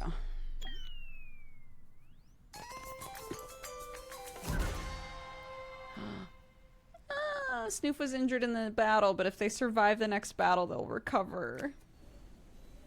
Poor Snoof, I'm sorry. My boy. What charm we get? Boost an effect by 5 and gain consume. Boost effects by 5. Can only be used once per battle.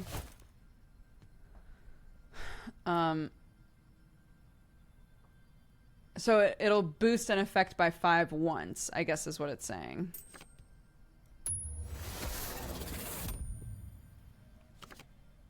I see. Okay. Yeah, that's fine. That's fucking powerful now. Okay.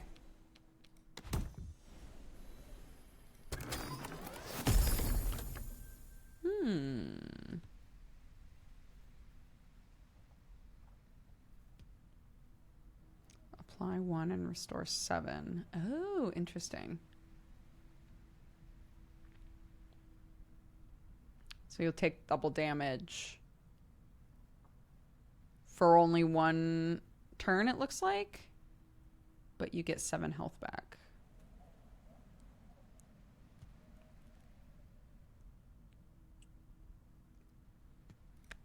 I'll take this.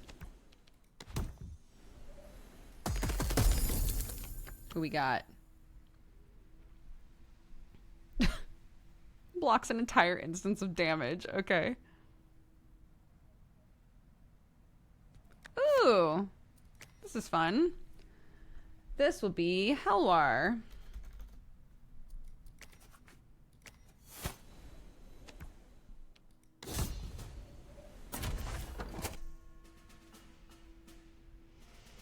Oh no, look at all these poison babies.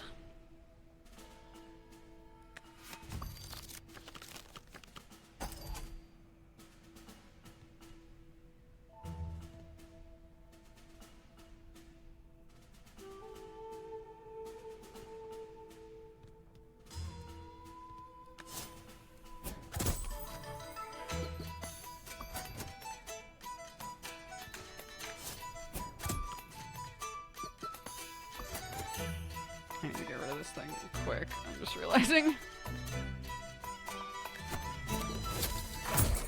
There we go.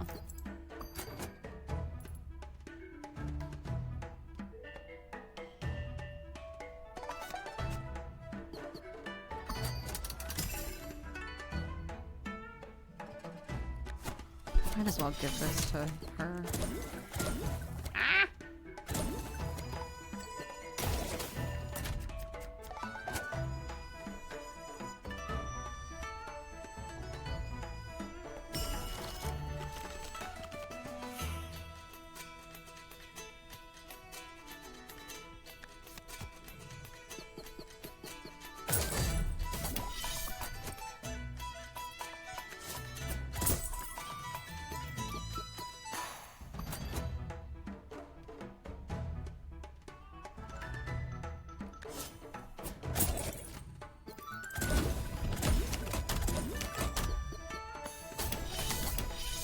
Good. This is good. This is good.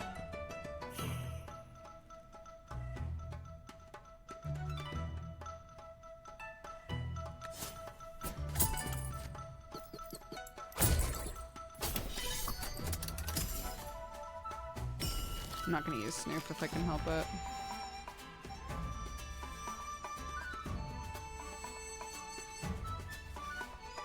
Ooh.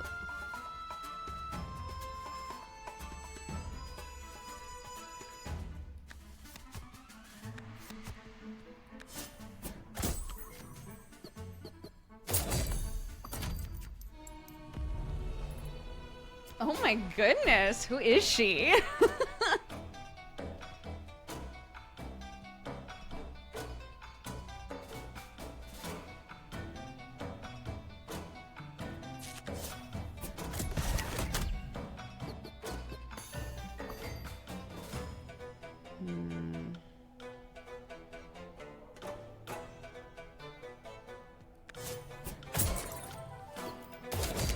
No, my boy! Shit. Okay.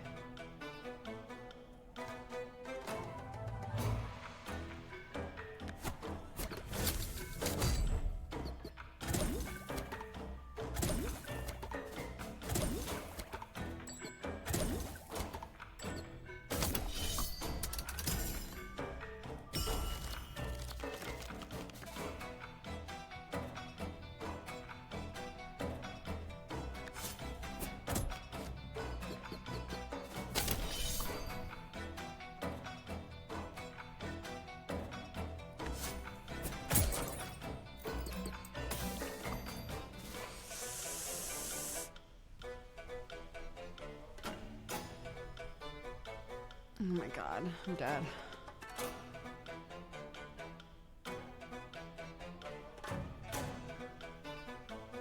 She can't be frozen.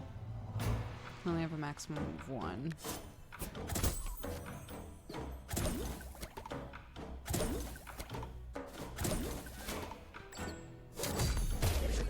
Dang it!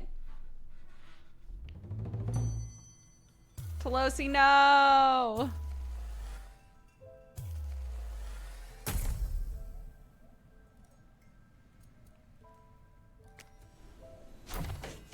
Time to ban Pelosi, no!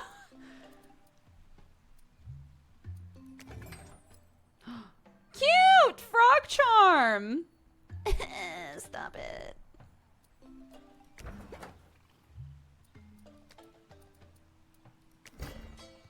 Oh, right. Okay. All right, who's next?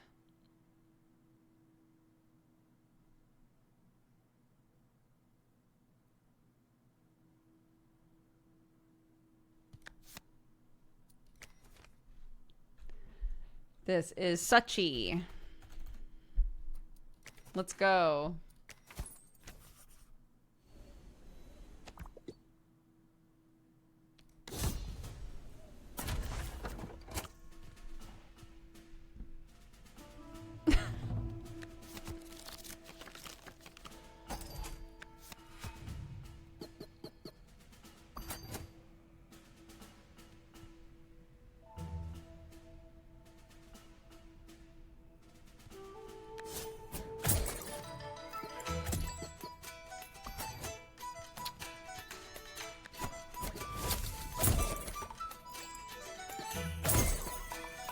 Yay.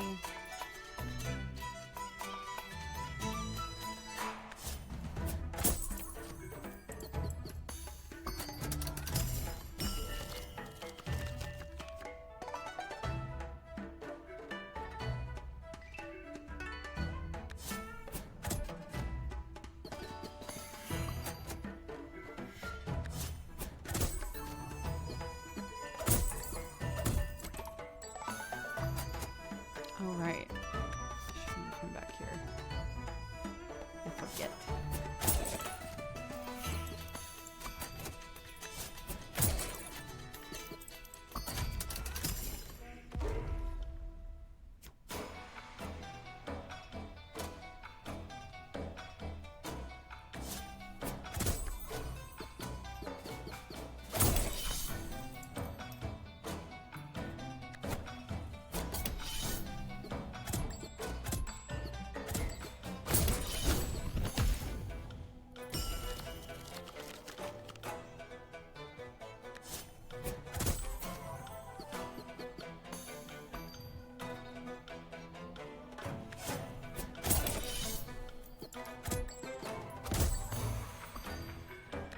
Hell yeah. There we go.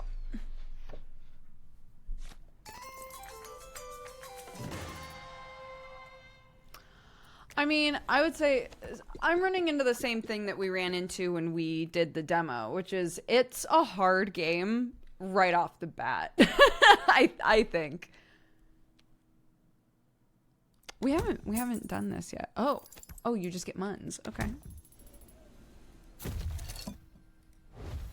The RNG of it makes it difficult. Gain hog-headed. Make Snoof hog-headed. Yay! 10 health for the good boy. Can I rename Snoof? I can. Who wants to be Snoof? I'm gonna close my eyes. Who wants to be Snoof? 3, 2, 1.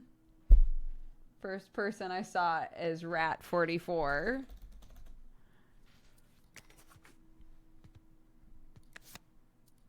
Who wants to be Woodhead?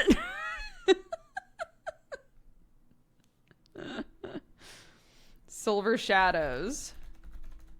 Apt for Woodhead. Okay, there we go. Great.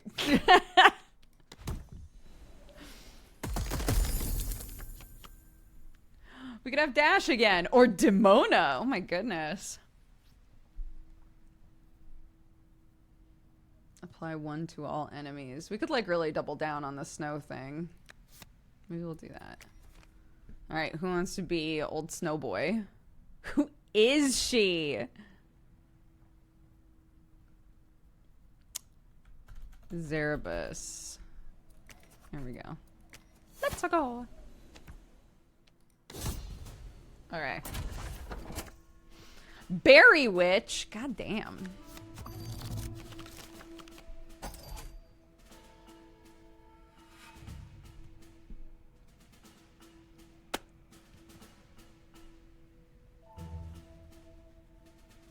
Deal damage equal to their health. Oh, interesting.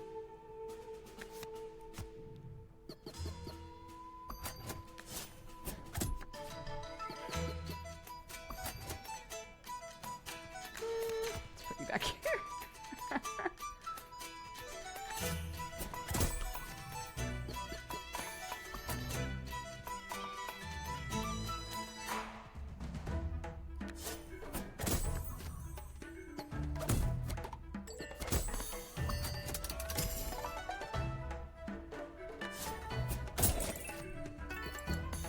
Sorry, Berry Witch. Oh my god.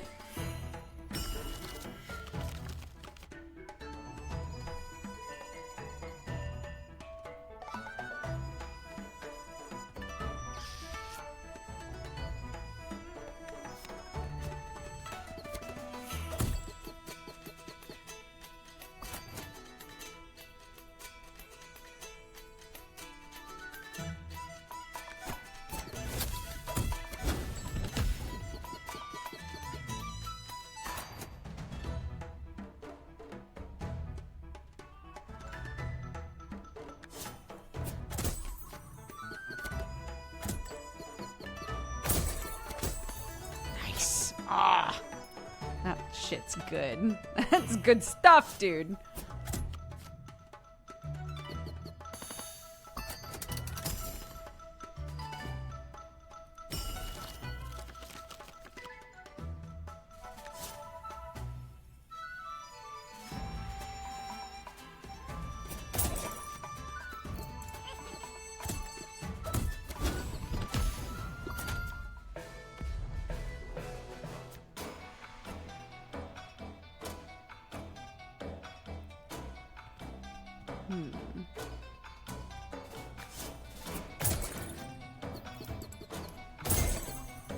Nice.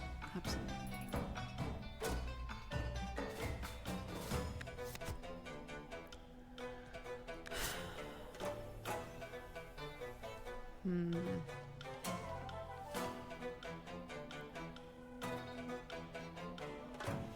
Oh, but I do want him behind her.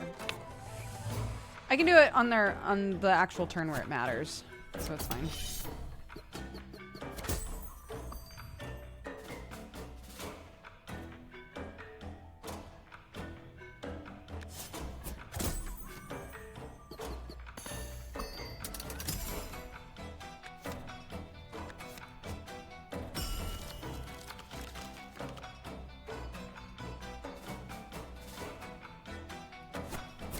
I'm gonna get rid of this thing immediately. Bam.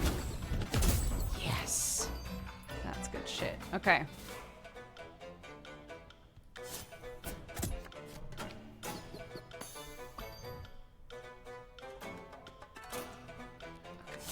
That's fine. Good job, good job.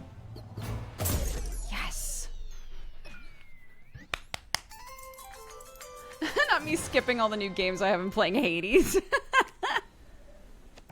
Hades is worth a replay, dude. The woolly snail. I have to go this way. Okay, who do we got? Oh, yeah. Here we go. Let's see. Neurofen.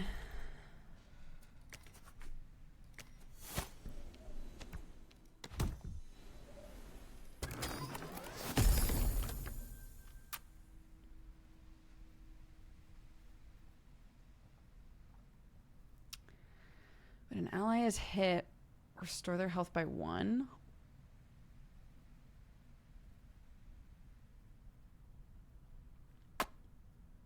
It's a good way to keep someone from dying. Only once, obviously, but...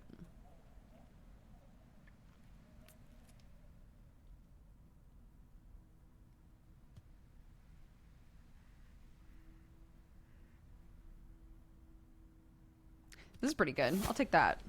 We're gonna really go hard on the ice shit. I need a snack. I'm so toxic today. Same. I had a kind bar. And I was like, that was not enough. I needed more than that. What is this? Cards with crowns are always played at the start of battle. Oh. Charm machine. I do have a lot of muns. Spore pack. Apply 2 in a barrage. That's pretty nice. So I could just like target a row with that.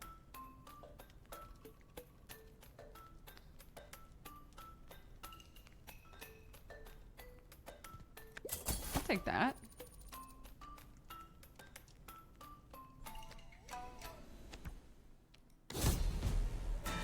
Okay, let's try this.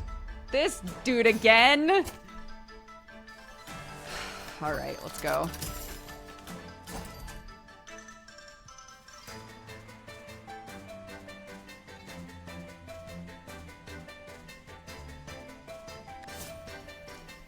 I gotta start getting rid of these dudes ASAP.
Oh, wait, yeah. Oh my god, I did the math wrong. It's like, she's fine. Not fine. Not fine at all.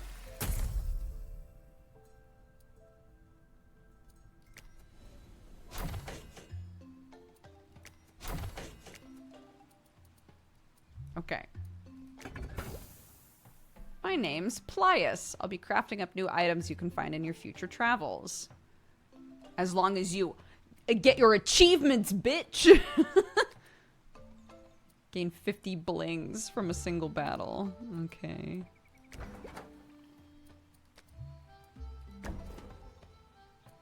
Man, I'm really bad at all this shit, huh?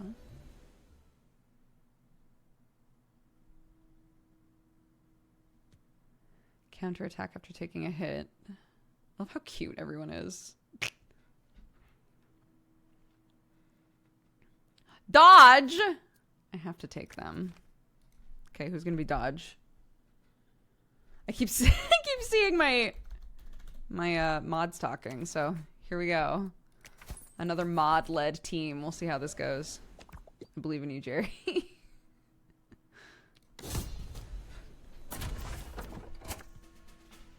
If you fail, it was my fault, not yours. Snoof!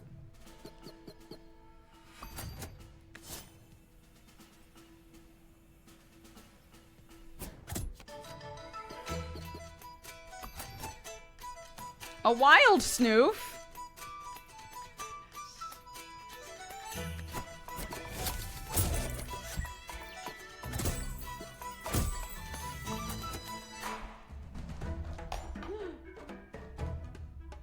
Sorry.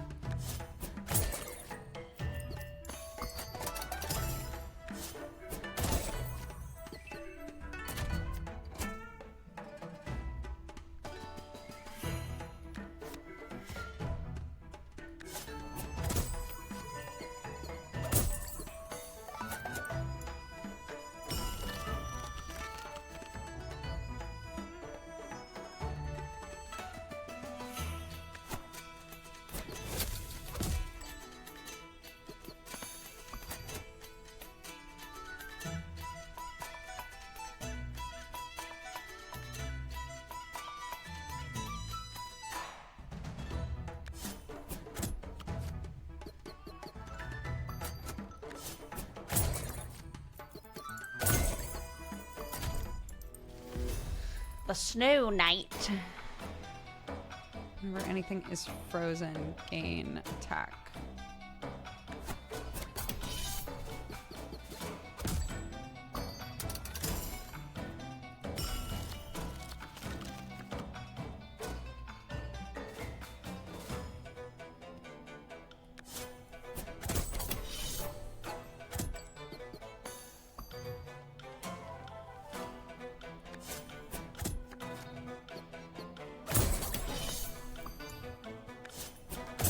There we go.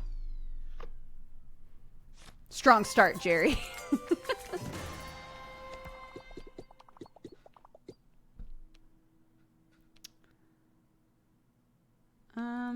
at a charm. What charm we got? Give me the frog. Bread is also cute.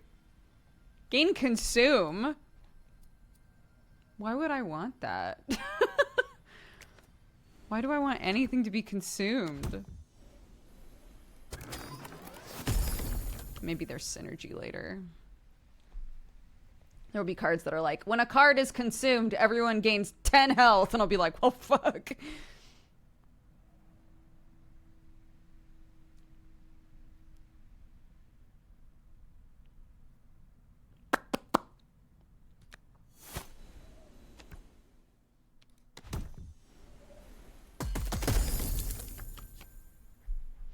Okay, we have to get Demona this time.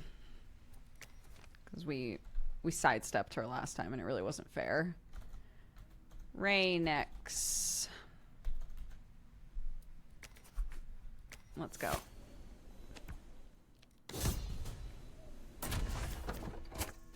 Oh!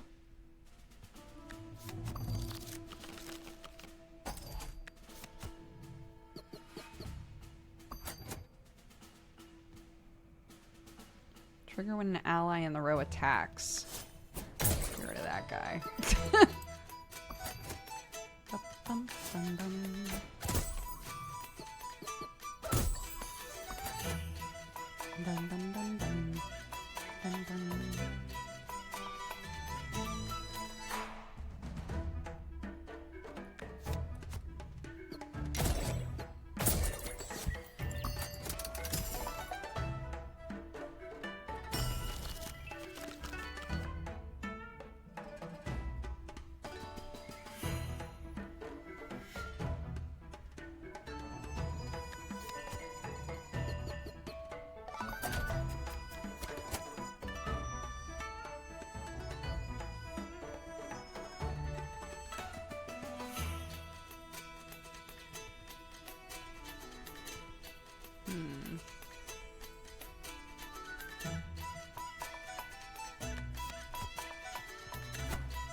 Nice.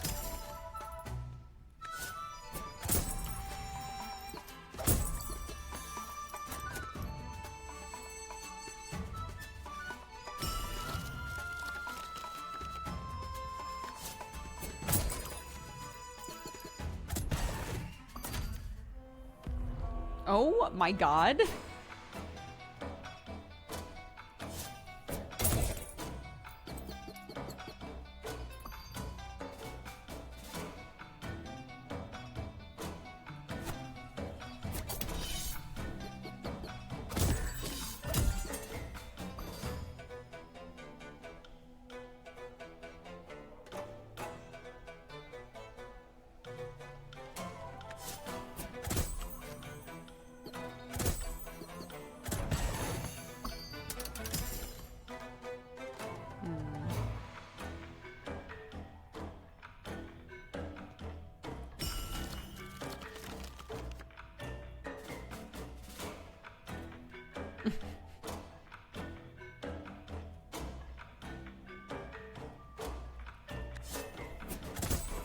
Why not?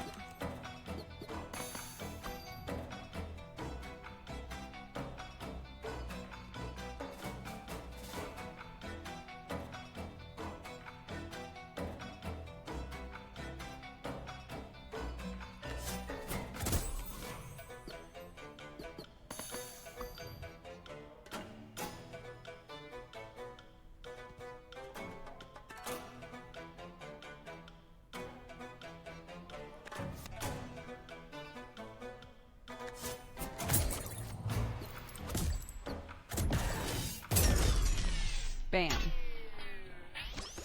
Got it! Okay. That worked out really well.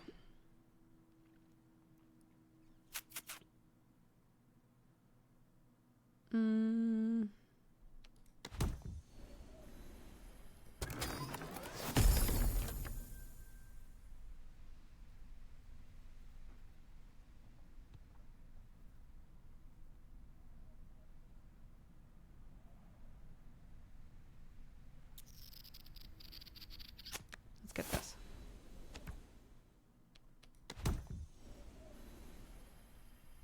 Gabe, what's up? Sorry, I just noticed you were in chat. How are you, bud?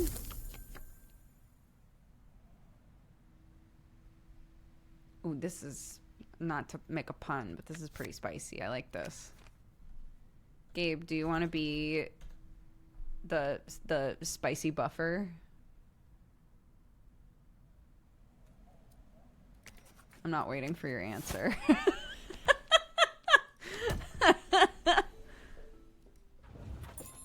Yeah, I kept reading a bunch of reviews that were like, the game is really imbalanced. I do think it's very difficult right off the bat. But it's still fun. It doesn't feel like the sort of difficult where I wouldn't just kind of like plunk through, you know?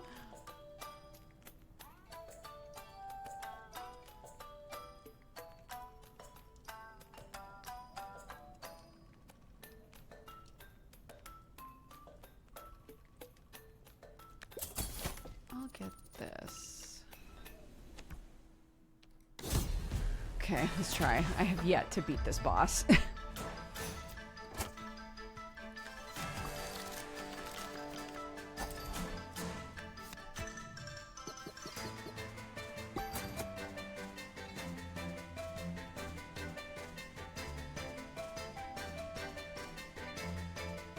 Consumes that.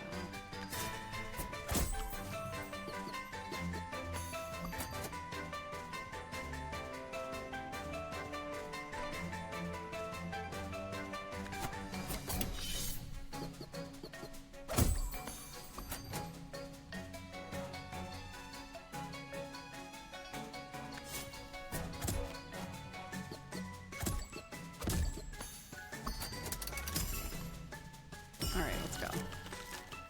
Yeah, my girls.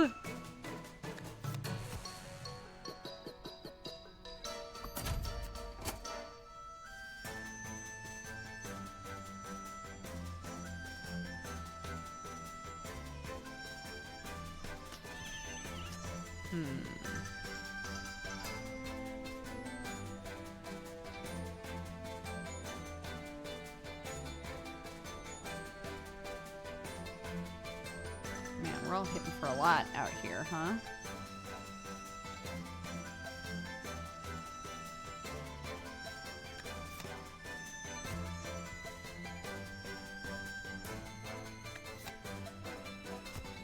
Okay, let's see if that mitigates it. Oh, he hits everything! Oh my god! Gabe, you lived. You ran off. You got to live a nice long life. You went whoop and you left. That's accurate to life. Let's see. I'm Reno. Welcome to the hot springs. People come from all over the land to enjoy the soothing effects of our warm water. What are the soothing effects of your warm water?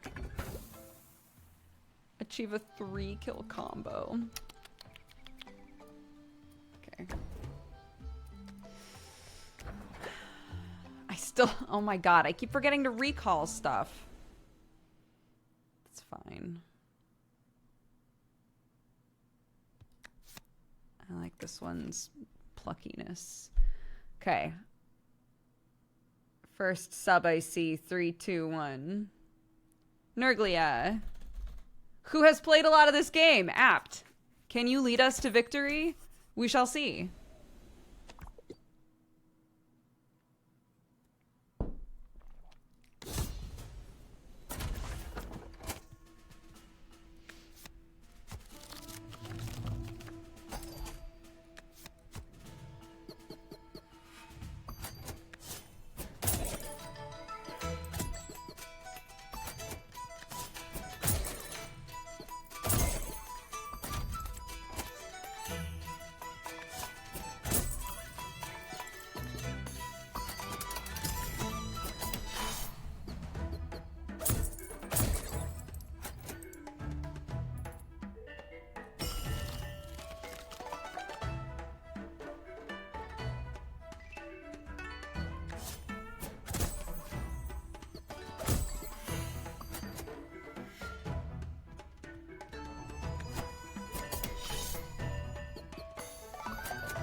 Hello.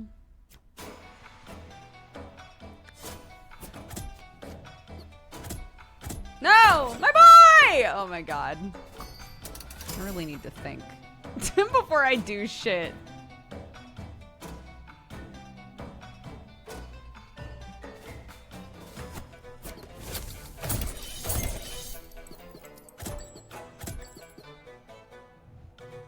Really, I'm so sorry.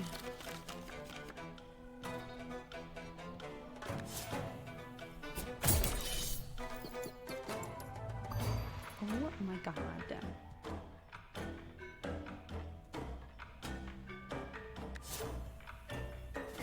Can you reach me?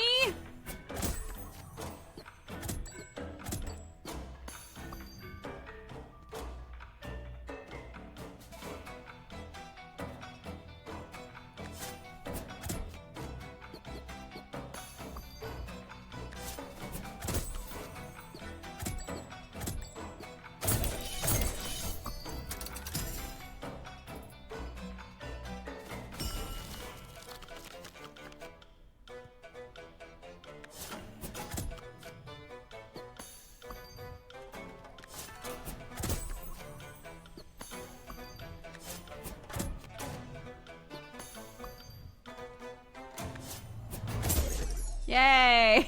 We lived.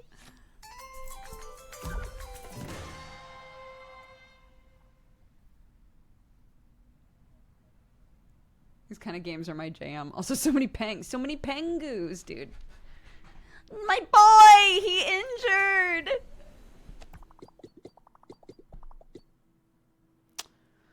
Go this way.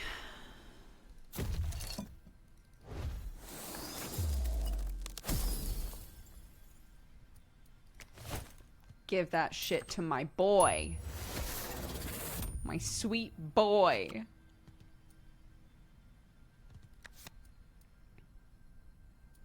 What if I, since everyone gets a pet, I'm gonna name the pets after my D&D characters just because I want to.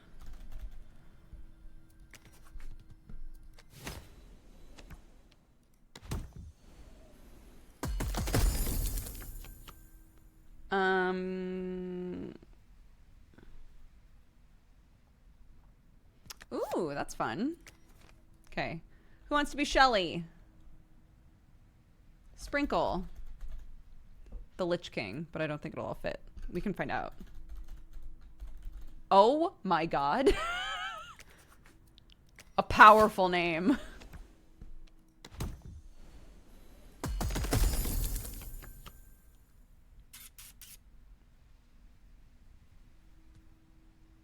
Okay. I'm seeing synergy. I'm seeing synergy here. Who wants to be Chompom? I love the spicy gals. Me too. But I feel like we've been neglecting the acorn people. Maggie. Poe? Pow pow.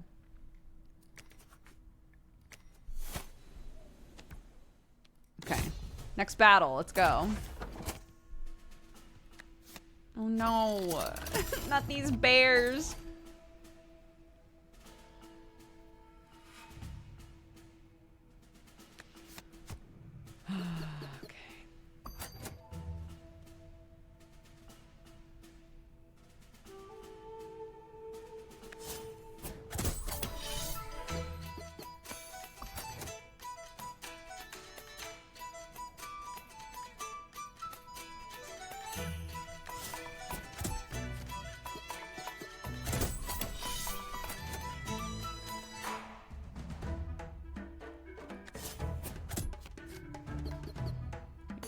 Bear ASAP.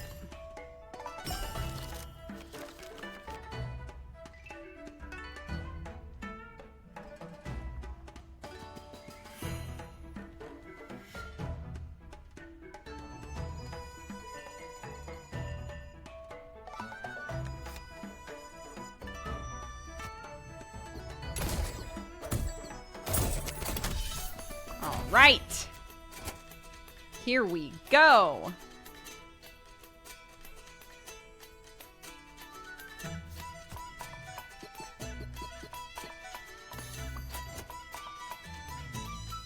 Let's see.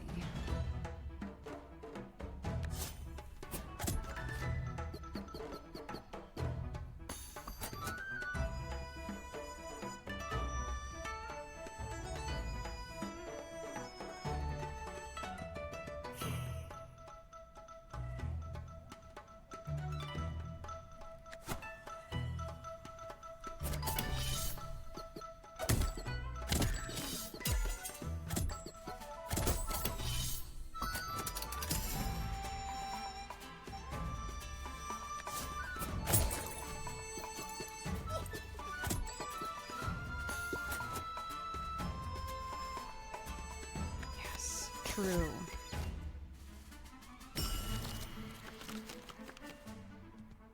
Look at that. Right back in the hand, baby.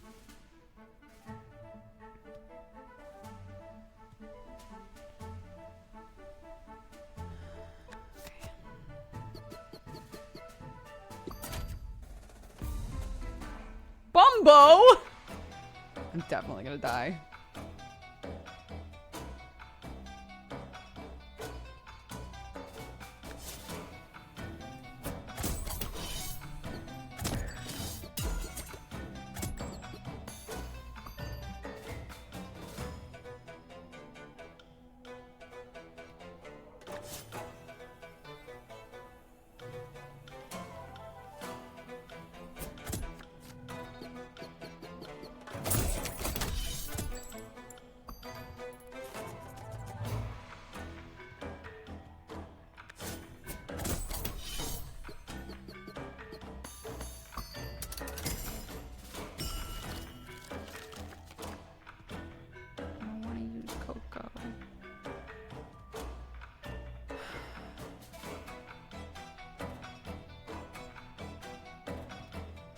Two in a barrage.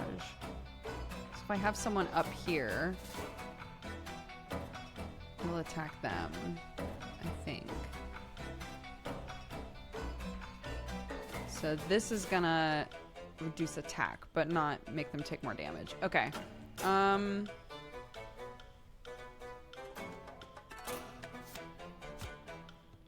Let's do this. Oh, apply to frozen in a barrage. Oh, but also attacks. Do I want you frozen more?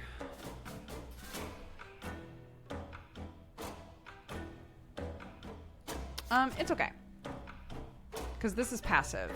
And I think the freeze will just apply to the attack.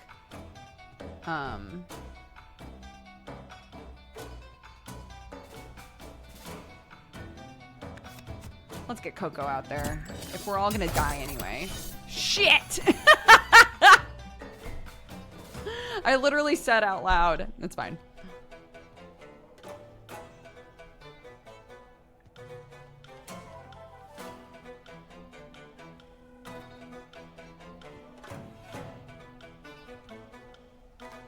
Oh my god, we're super dead. There's no way.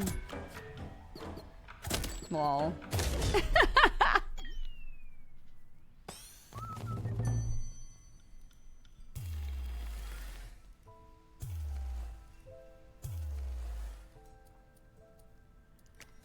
Quick restart. Okay.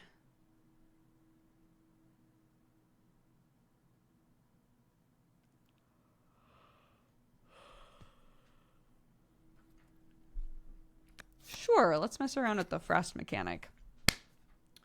Who? Avi. Let's go.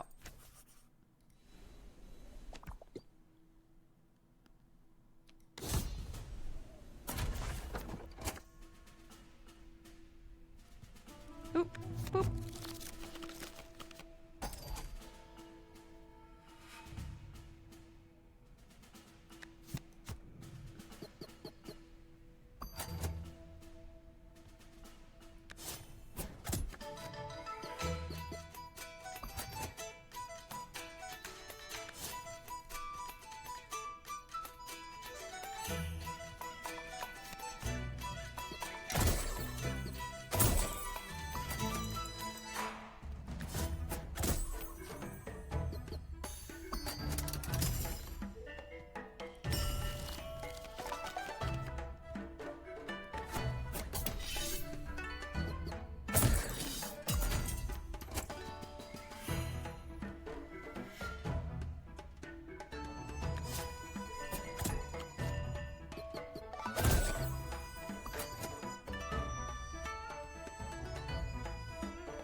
The Snow Knight.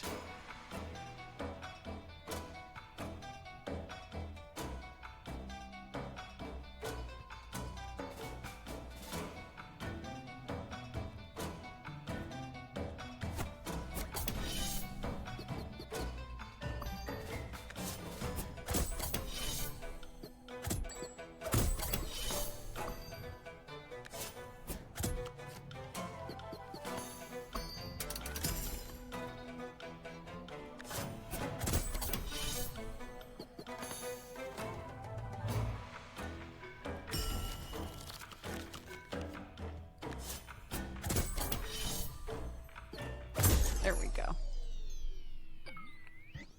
I'm ready to fight. Absolutely.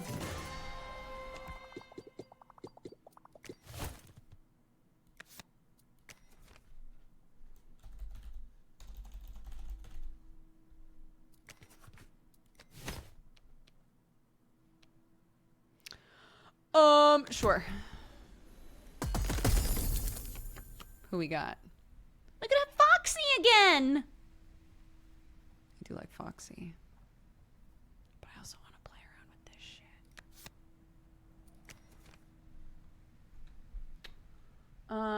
shit. Bottle gnomes.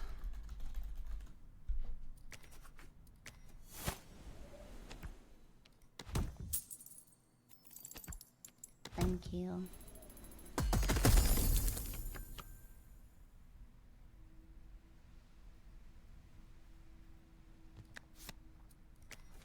This guy again. We'll do Tana.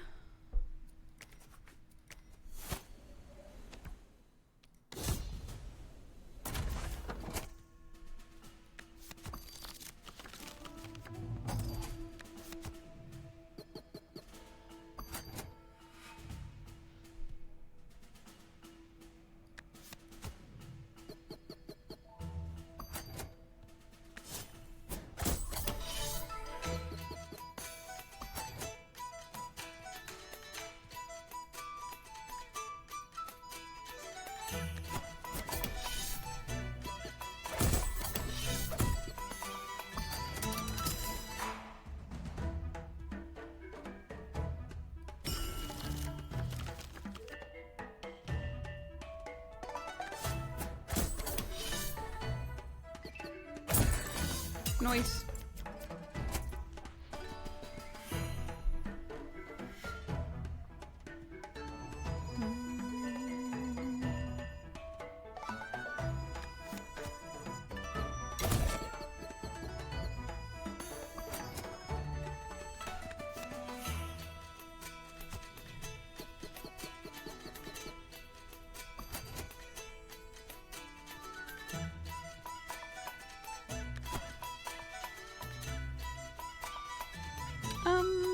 Hmm.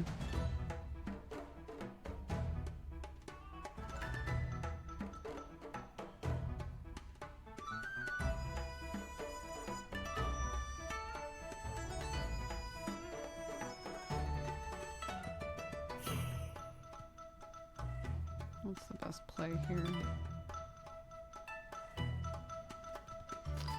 I don't think that this will make... I don't think this makes him just attack immediately. I think the lowest it can go down to is 1. But it might be worth testing that.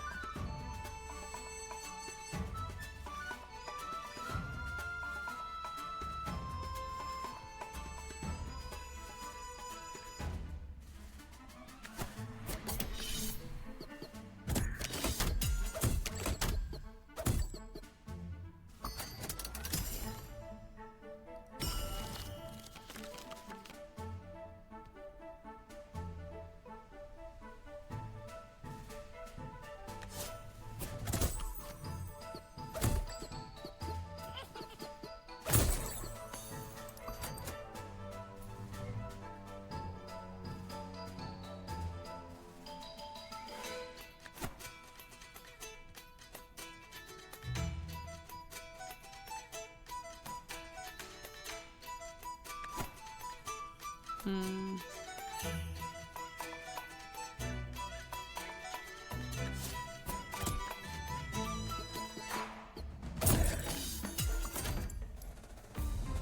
Bumbo.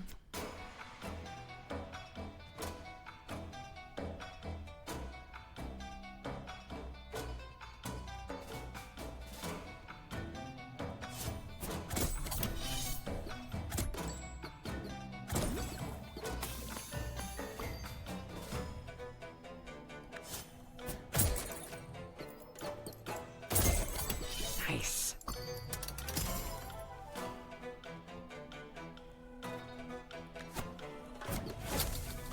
Oh, it does make them just automatically attack. That's so good to know. So that's a way to get ahead. Since the enemy always attacks first, if you use that to take your person down to 0, they'll get to attack first. That's really good to know. Okay.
Let him get the last hit, dude. Bam!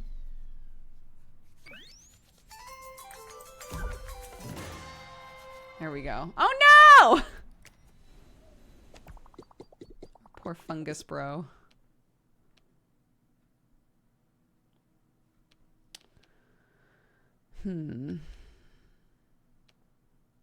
Let's go this way.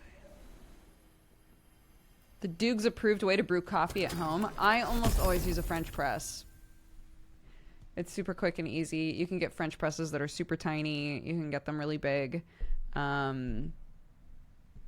So I don't know how much coffee you're typically making at a time.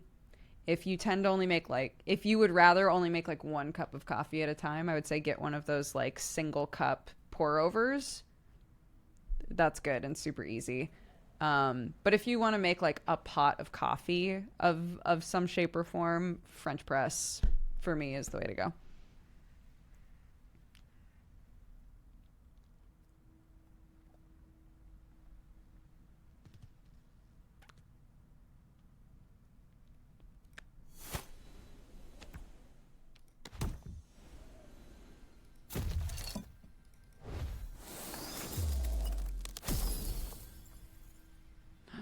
Yeah.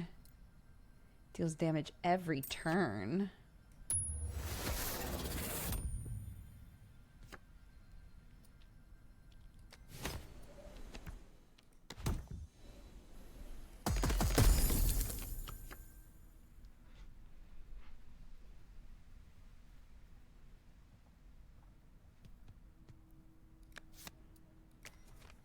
Okay.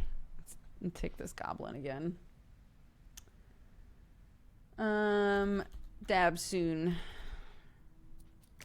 Welcome to the group. We're probably about to die. I'm so sorry. My companion limit. You can reserve companions in your deck pack. Poor Coco's been through a lot. Maybe Coco should sit out. But Bottlenums is actually injured.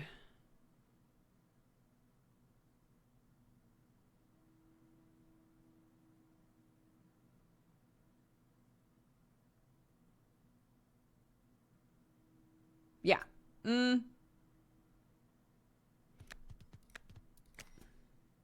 No. I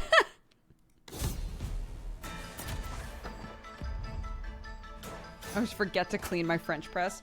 That is so fair.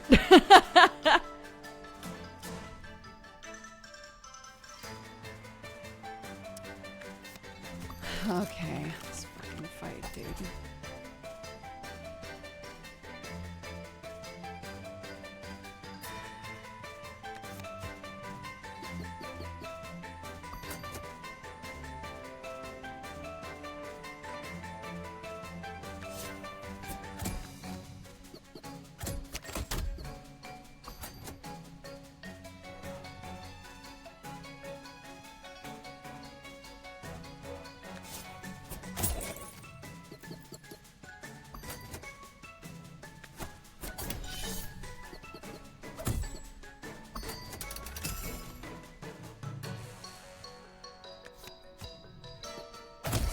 Shit!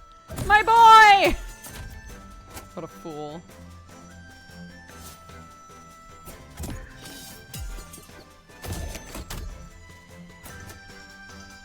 Oh, my poor companion's just dying.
Shit!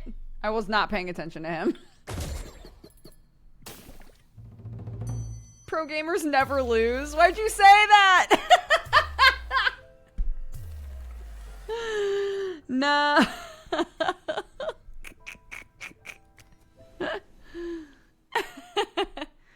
It was a good try. We tried.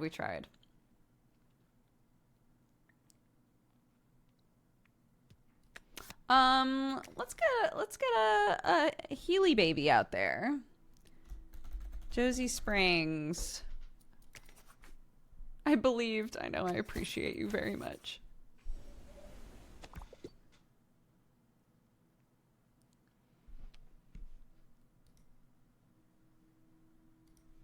Okay.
Cute.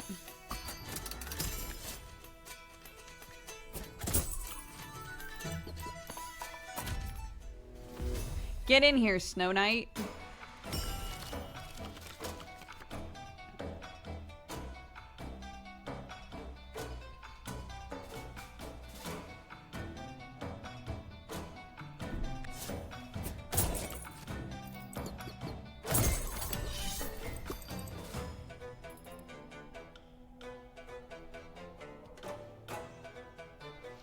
I know I can hit the redraw bell at any time, but it costs a turn unless I wait.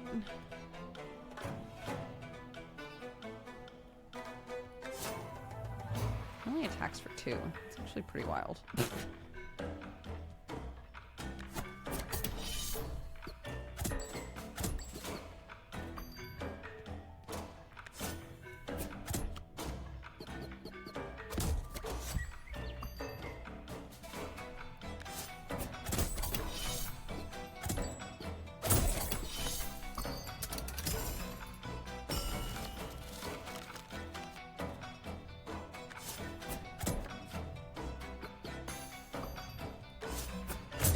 Yay! Victory! We win!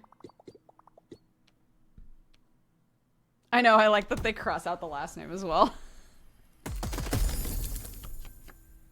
Okay, we can only have 3 companions. Let's get Foxy. Who wants to be Foxy? W tile.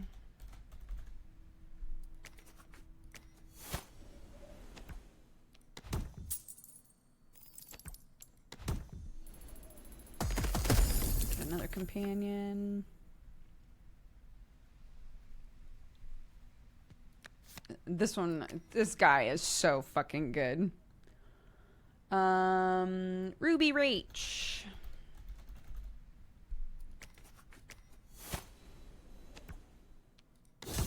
Here we go.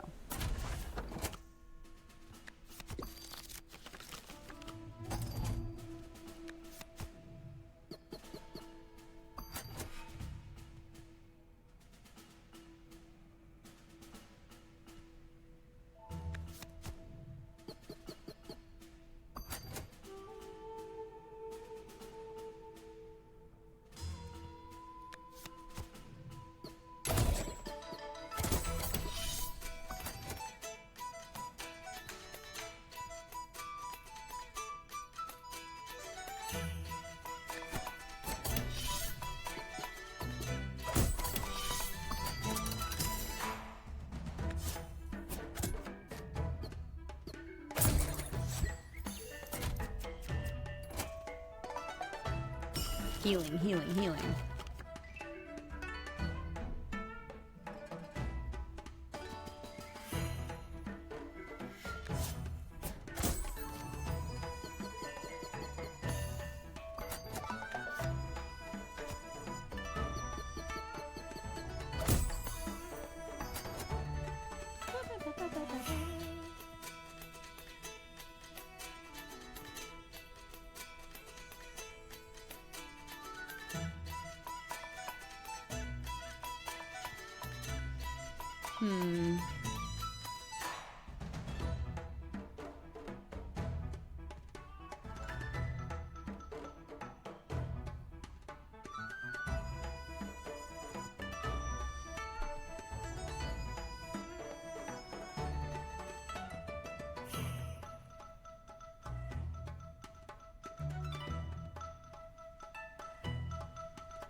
Trying to figure out if I can eke through this with no one getting killed, but I don't think I can.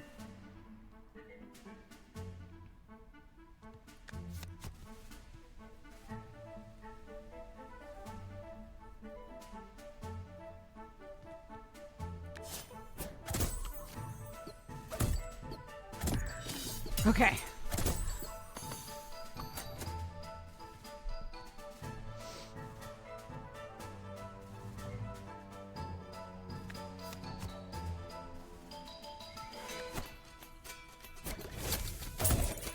There we go. Heals.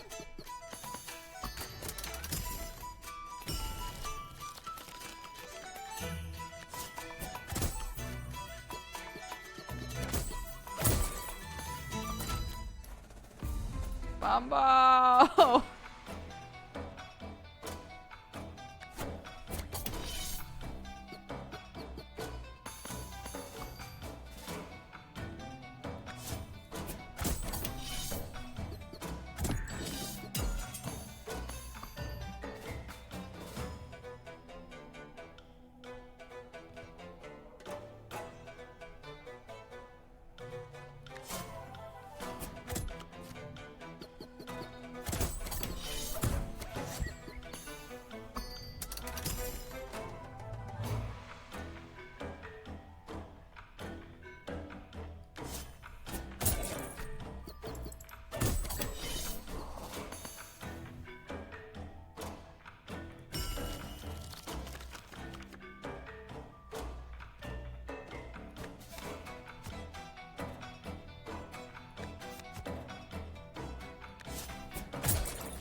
Oh, I really did not need to do that. Because he was already going to do it for me.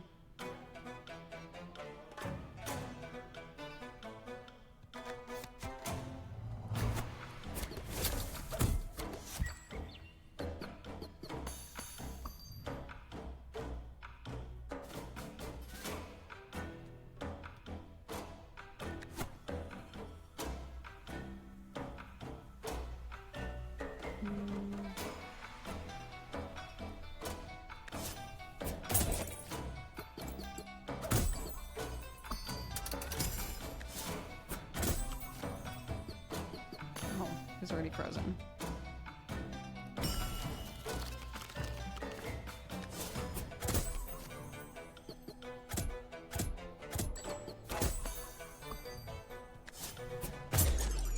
Whew! Okay.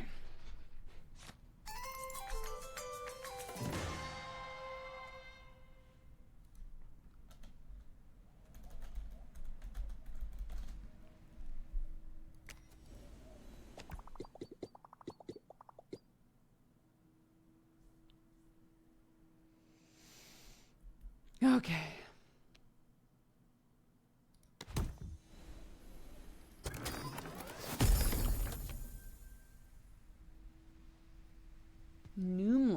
Does not end your turn when played.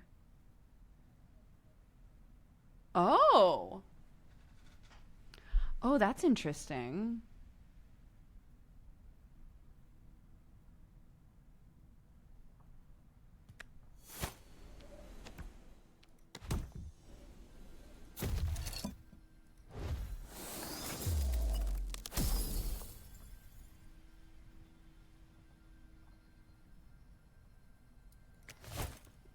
Frenzy Charm.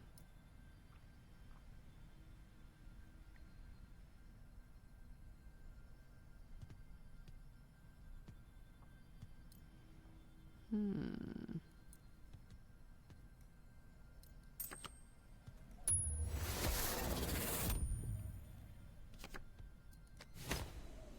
don't use that card that often anyway, so might as well just make it have a bigger value.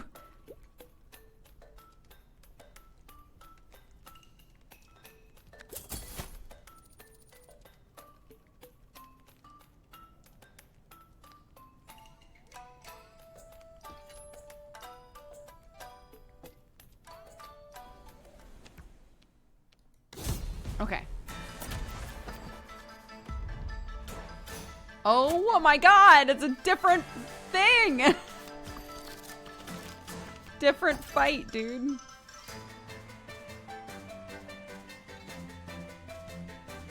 Okay, so its first a turn it attacks for 0, but every turn it gains attack. I see.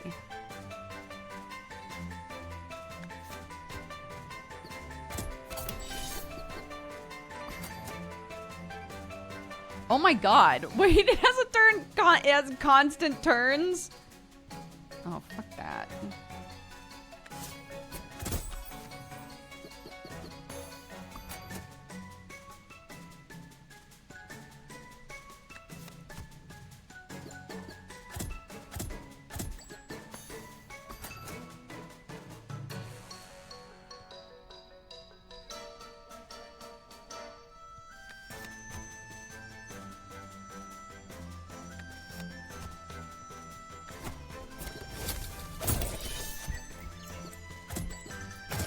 Oh, no!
Ooh. Oh my god, we're all dead.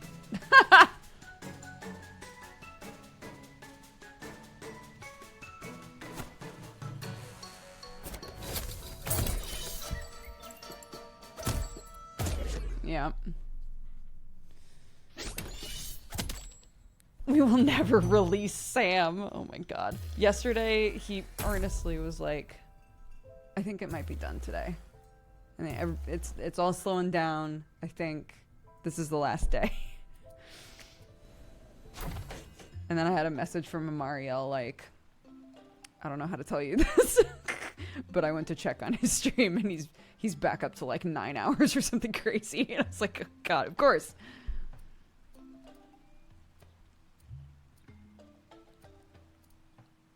Okay, let's take a little break. My handies are cold. I think maybe the boiler busted again. Let's take a little break. And I'm gonna see if I can find a snack. No! Are you saying no to the 13 hours? When's his cutoff date? 2 weeks from now.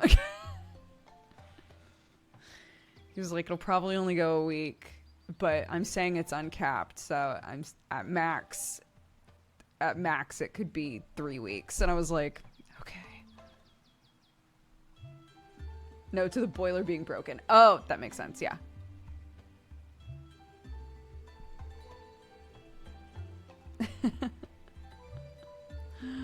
Oh, goodness. All right.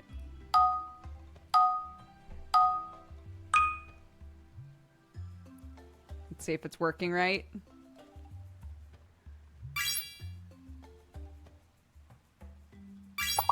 Nice. Absolutely.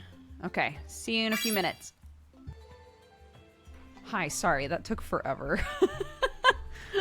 I was talking with Sam because he woke up. Oh, no! Okay. Well, one more. I'm sorry.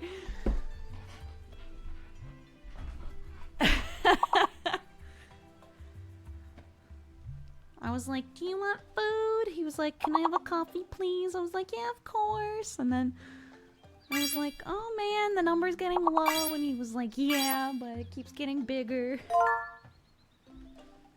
He obviously doesn't talk in that voice. Hi, darling.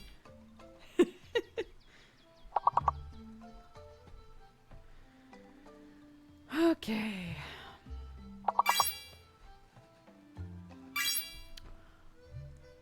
How are you finding Wildfrost so far? I really like it. I really like it. I understand why people are like, this is frustratingly hard. It is a difficult game, for sure.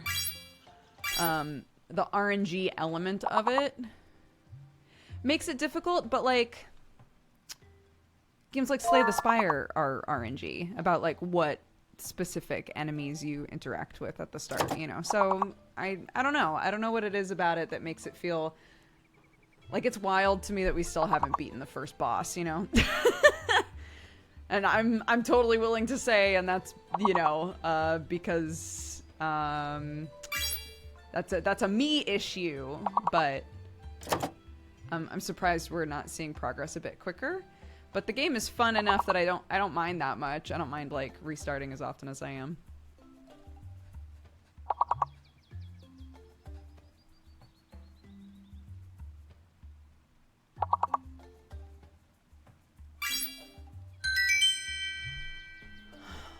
Nice. Well done, gang. Good job. Well done. Good job. Okay, just 1 second. Somebody's about to be like, if you were gonna take another second, you could have let us play another round, dude. Fair enough. You're right. You know what? Fair enough. Okay. We're gonna get Sam a double Whopper with a Coke. And a big ol' fry. They call them fries at Burger King here.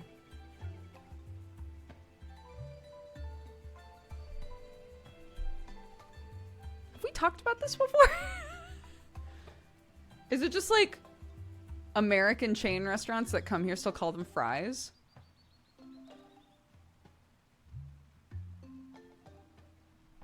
Interesting. Some fries are a type of chip. Fries are thin chip. Fries are thin and chips are thick. We've talked about that before, haven't we? But I would say colloquially, though, most people call any of that shit a chip, right?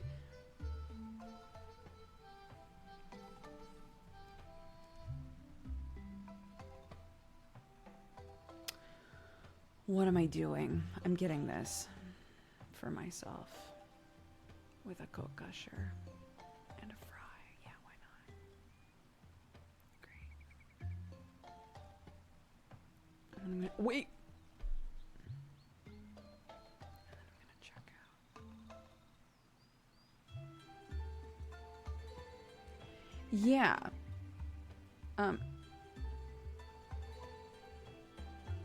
Yeah, I feel like adults and children, regardless, like if you go to, say, McDonald's, or as my child calls it, Old McDonald, so that's what I will forever call it now.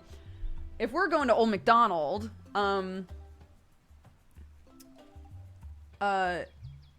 adults and children will call the chips that you get, the fries, if you will, that you get at McDonald's, everyone will call them chips. Which I think is interesting. So it feels kind of like you could say, yeah, fries are thinner chips. Would you say generally that it's only American chains that do the super thin chips like that? My son says Old McDonald's too. Nice.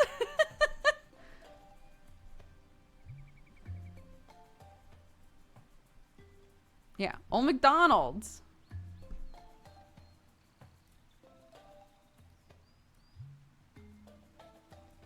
American restaurants do it too. Do what?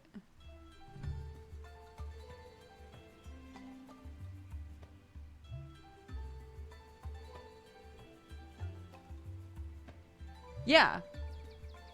Yeah, that's what I'm saying. If you're gonna get like the really thick chips that you would get at like a fish and chip shop, we would call those steak fries or wedges depending on like the shape. I would say if they're kind of like long and but also flat, it's a steak fry. If it's like an actual wedge of a potato, it's a wedge, right? But like the thicker ones we don't call fries. So I guess it's the same. It's just that most places do thin chips, do thin fries. Almost everywhere does. Not flat like a crisp. Hold on. Hold on.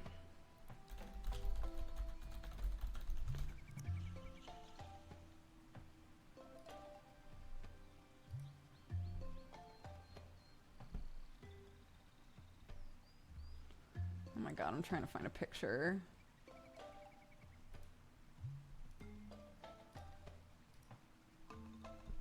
Okay, so like, okay. This. It's not a wedge. It's just like a real thick, flat fry. Cause like, if you look at it, that's the same thickness of a normal fry. You just stretch it that way a little bit, you know? It's that. We would call those a steak fry.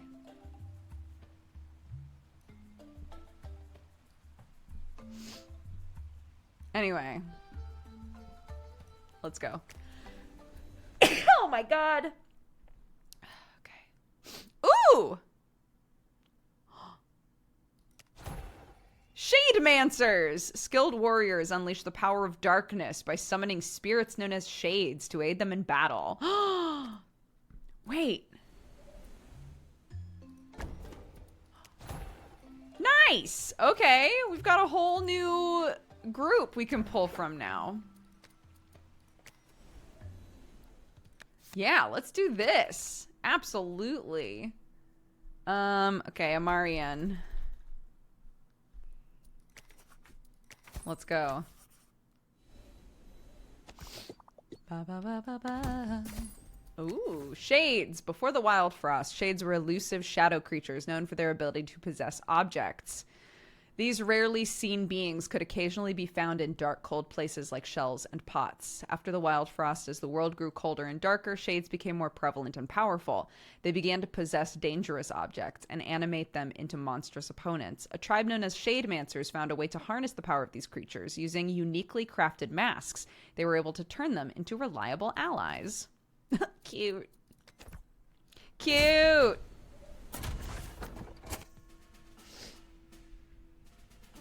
Amarian, bring us some goth energy, dude. Look at these tar blades. Deal additional damage equal to the tar blades in your hand. Oh, so this would do what, 3 damage currently? Summon Junjun. Hits a random target in the row.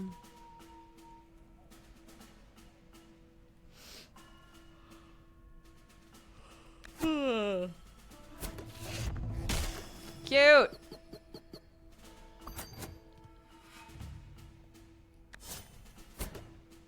Yeah, so it did 3 damage. That's cool.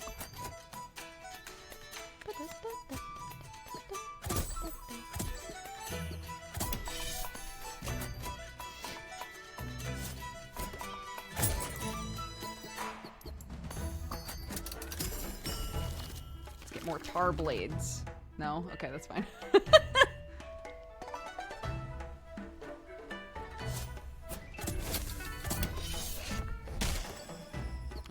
When destroyed, apply 4 to the attacker. Overburn. Explodes when more than or equal to health, damaging all targets in the row. When it takes that much damage?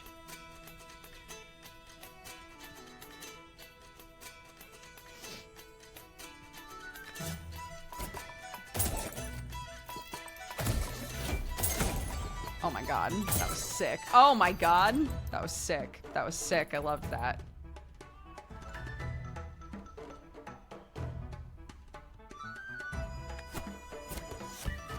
Oh, I should have moved him first.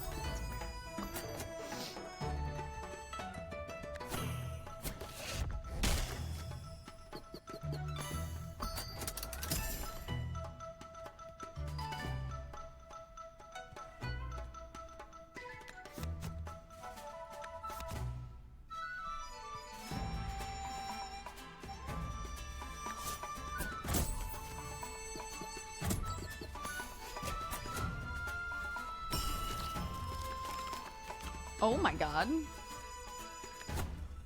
Summon another Junjun! Oh my god, we get so many of them.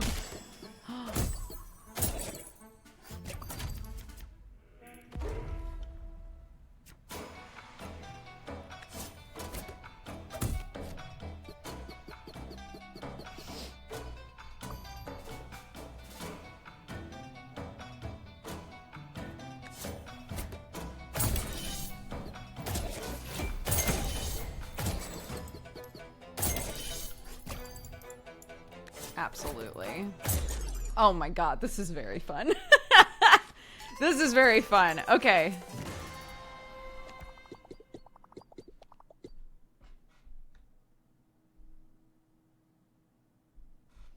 Okay. Where are we going? Let's go this way. Yeah, minion build. We love it.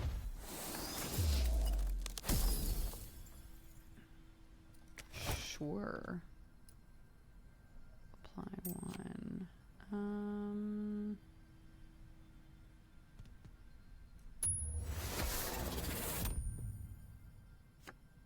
I love the little charm hanging off of it. It's so cute.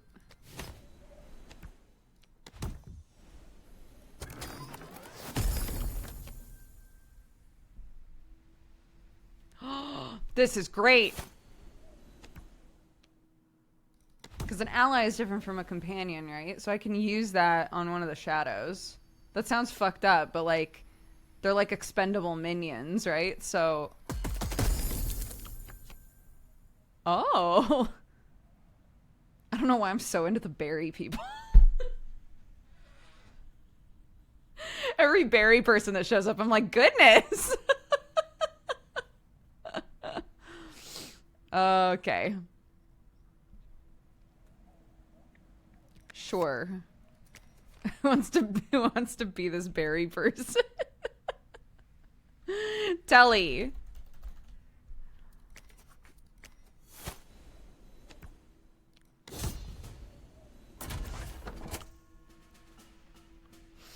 Okay.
Nice.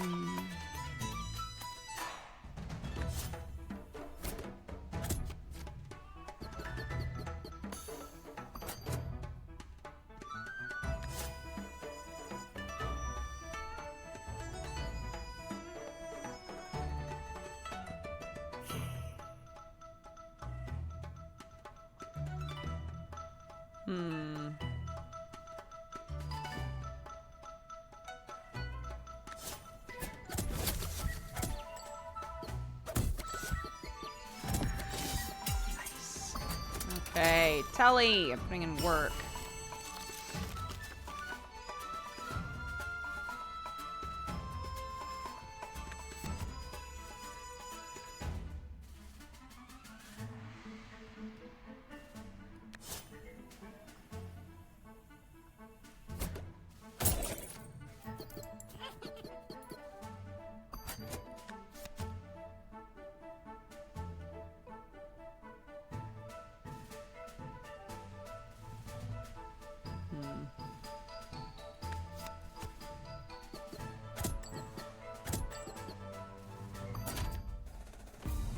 Bumbo. All right.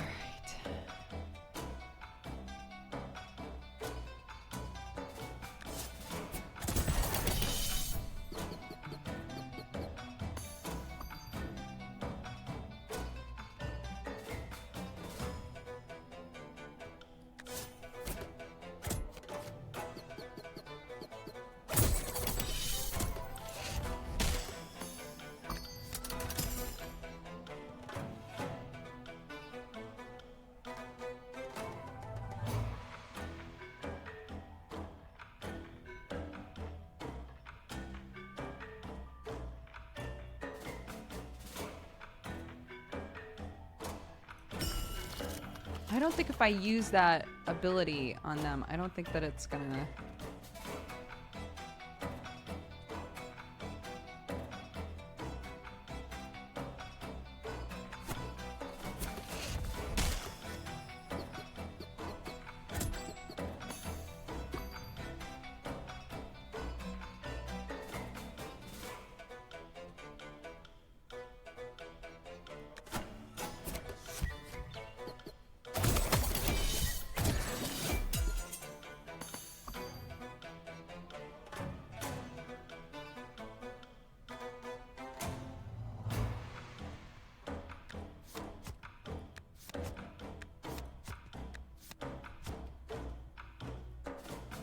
$11? Oh my god.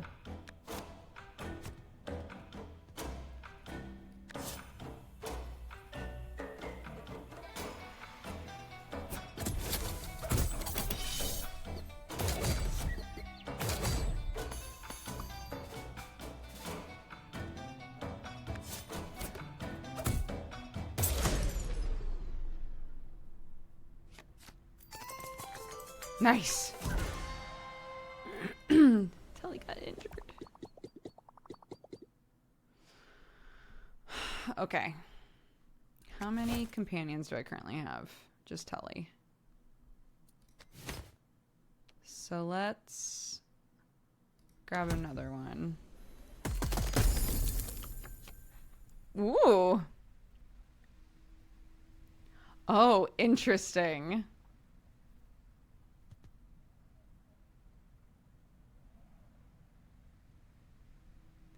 Interesting. Oh my gosh, there's such interesting synergy with this group. Okay.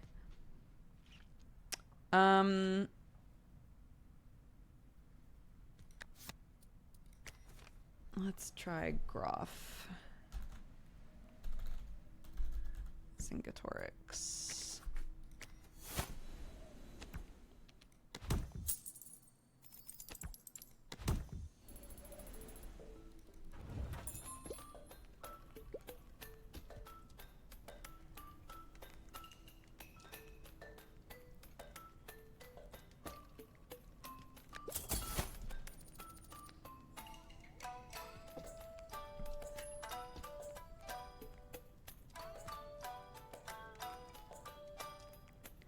Oh my god. I love that. Okay, let's see. Let's see how this goes.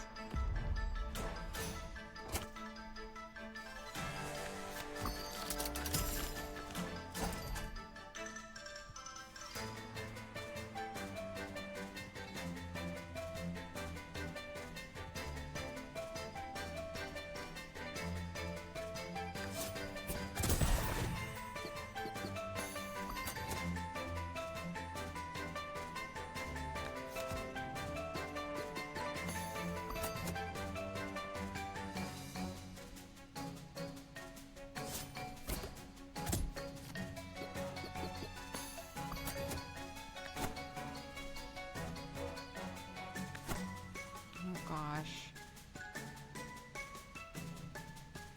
So I'm gonna get hit for 3. Yeah, I have to do this.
Okay.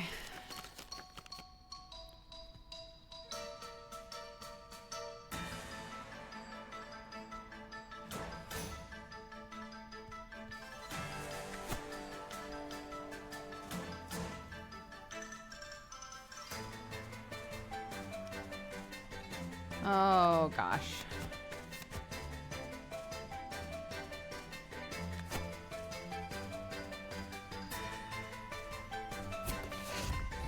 Sorry. No! No! Oh my god.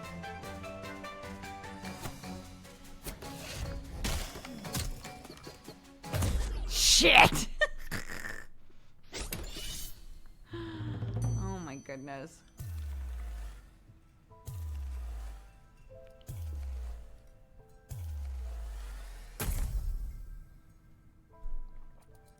Yay!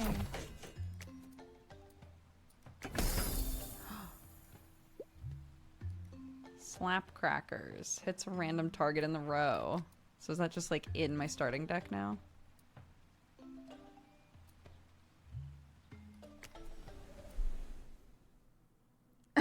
Another mud bites the dust. No! Ooh.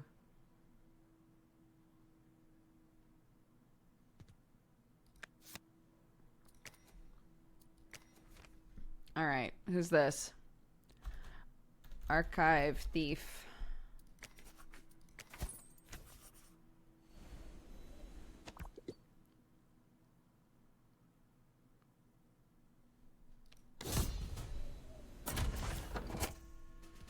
Boop.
Get in here.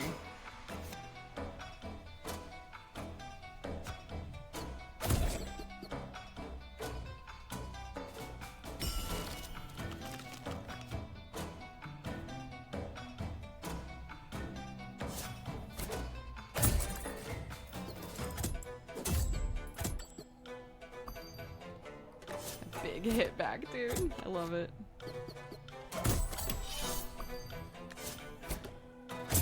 Bye.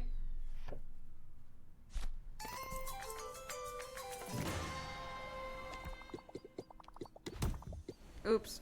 I just clicked. I forgot that it was going to give me choices.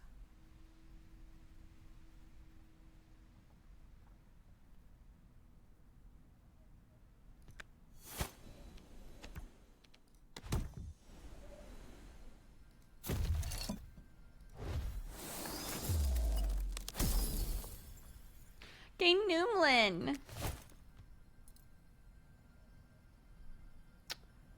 Doesn't end my turn when I play it. But it's not going to give me consume as well. That's amazing. Let's put it on the berry blade. So we can... Stop it! So we can attack something, get a little health back, but still be able to take our, like, our turn to do bigger damage if we need to. Yes.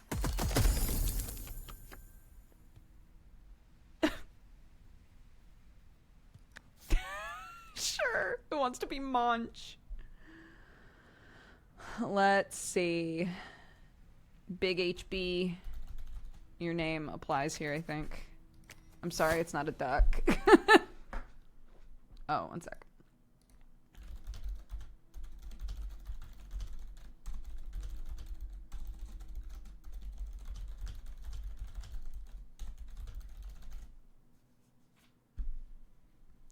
Okay.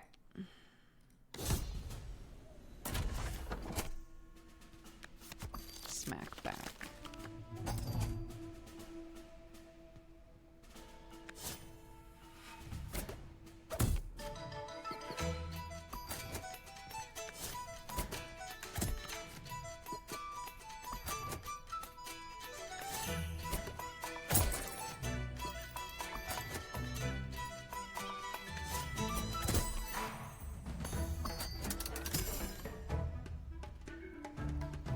Get our doggo out there.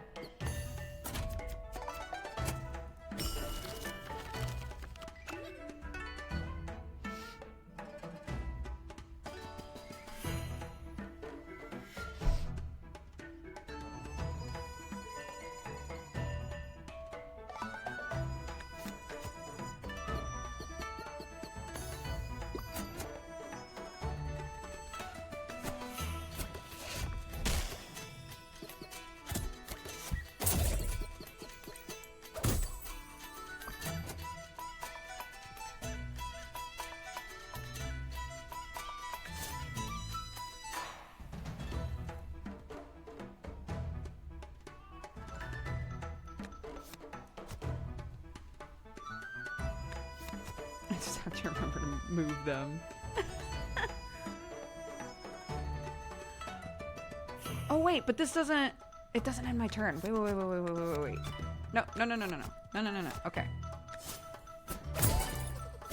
Give me health back. And then... Oh my god. Incredible. Do this. He's gonna hit and get clocked. And now we go back to this.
Nice. That was awesome.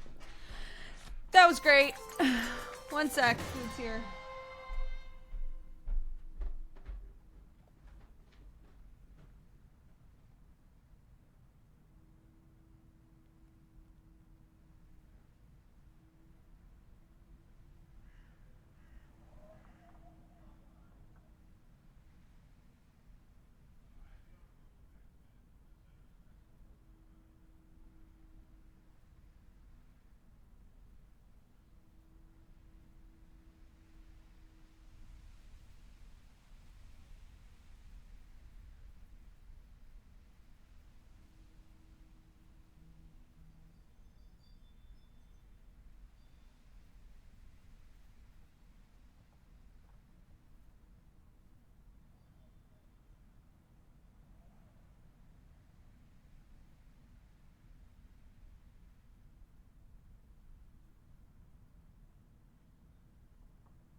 Okay, hello.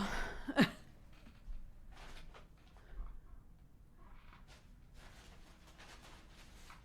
thought maybe the Clarky alarm had gone off, but not quite yet.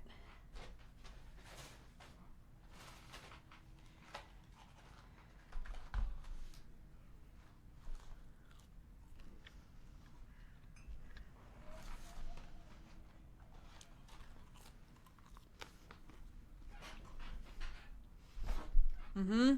Very soon. Oh no, was there no sound? Was it just silence? That's unfortunate.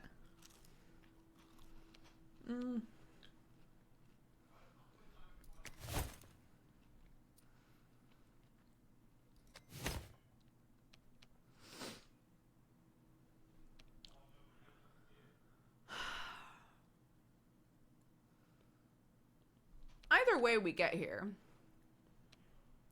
We currently have 69 coins, and I don't really want to, like, fuck that up, you know?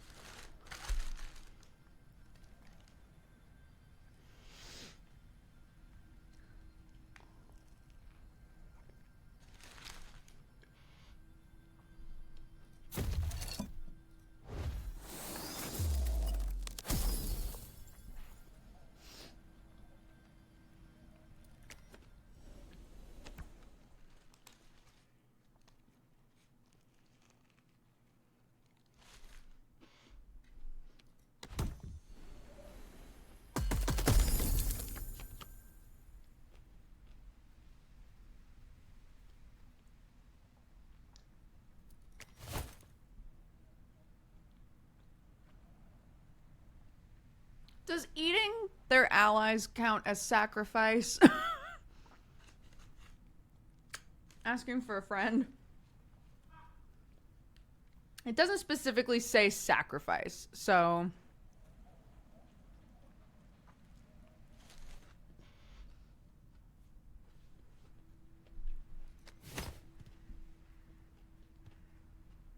Mm-hmm. If it's killed by your team, then it's a sacrifice.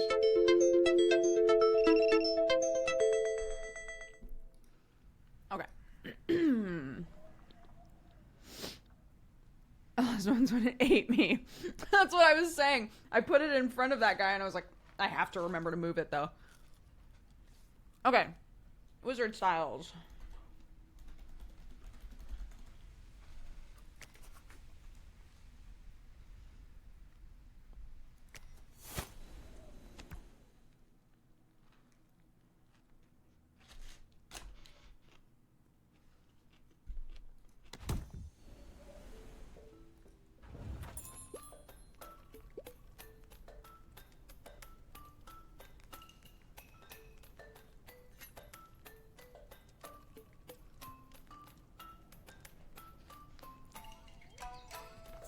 What?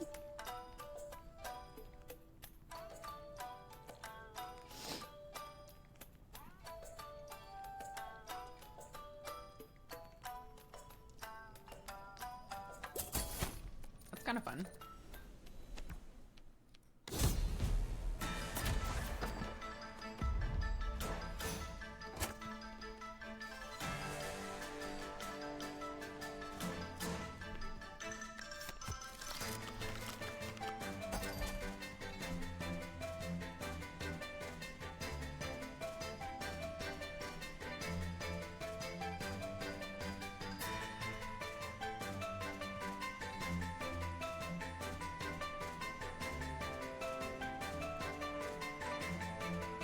This is so good. He's gonna get hit for nothing and then get fucking clocked.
no.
Oh my god, did we finally do it?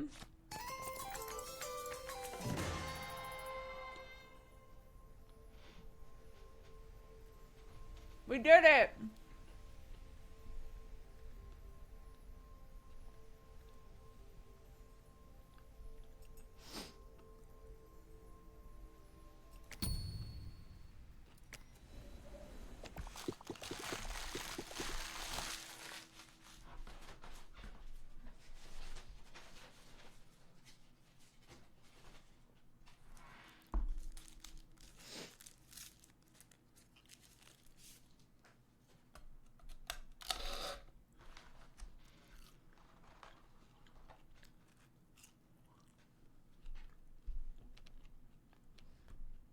Now entering the ice caves, it says.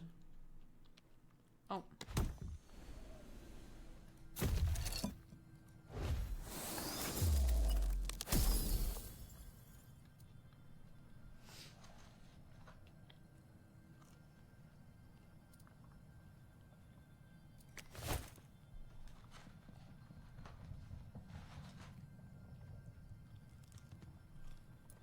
I think this would probably be really good on them.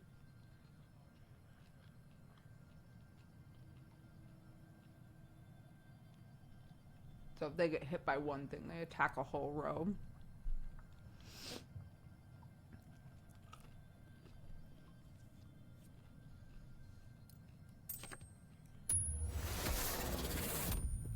Let's try that.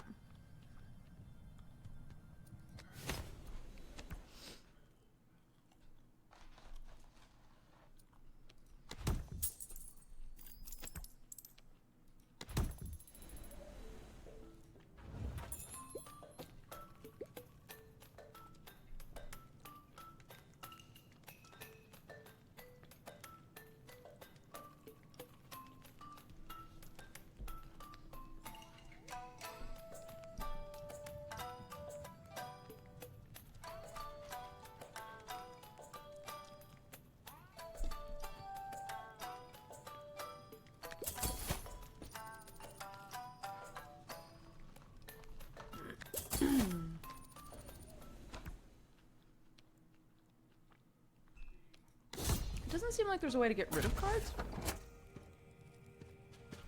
There has to be. It's a deck builder. Yeah, hit me, I dare you.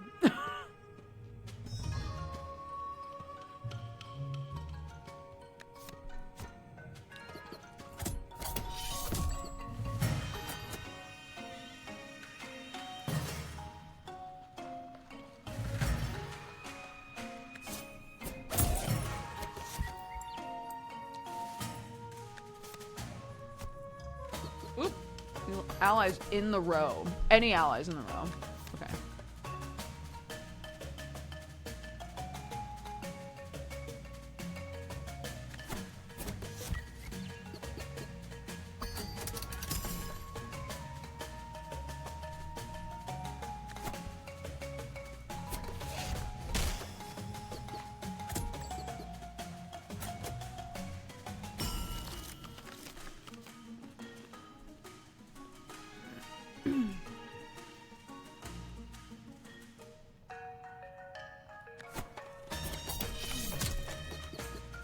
applies to the whole row. I didn't realize that.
$69 is the funny number.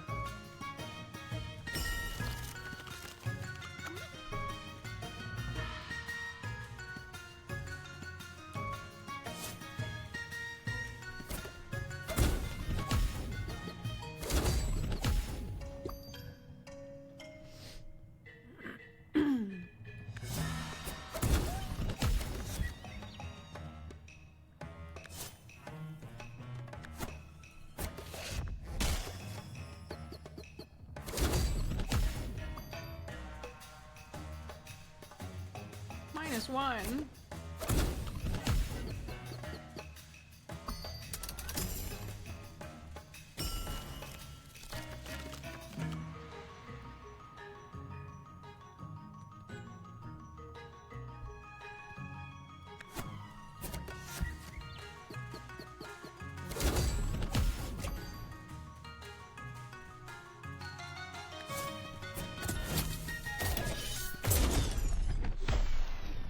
Nice.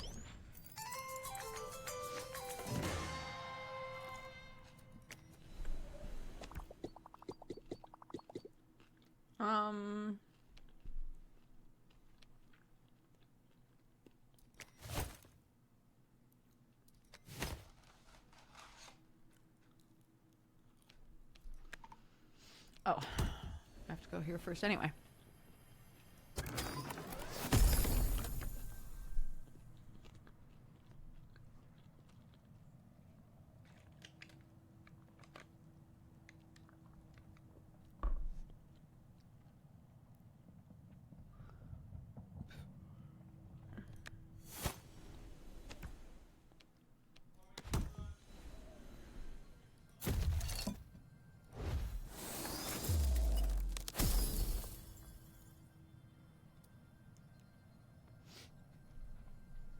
Oh.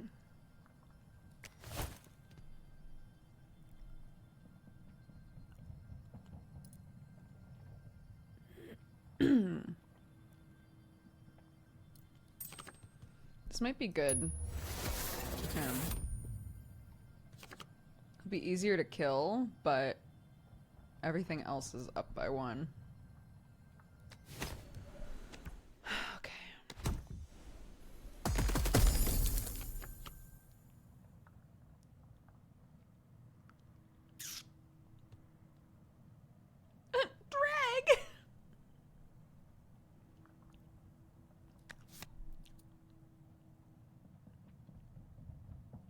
I'm just gonna leave it called egg. because... Okay, we haven't been using Snoof very much. Sorry, Snoof. Okay, let's go.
Oh, I love them.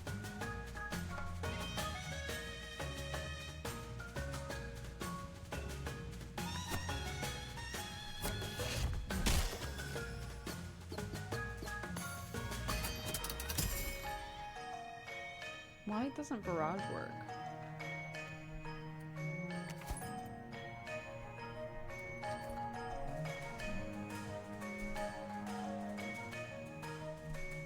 Because...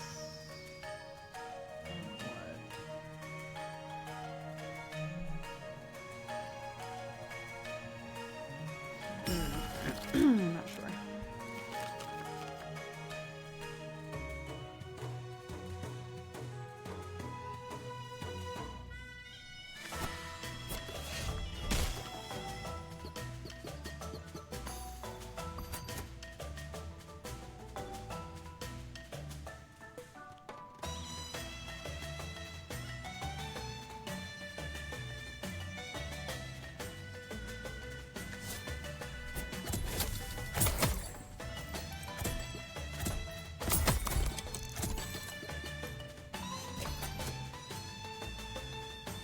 Oh, they can barrage now.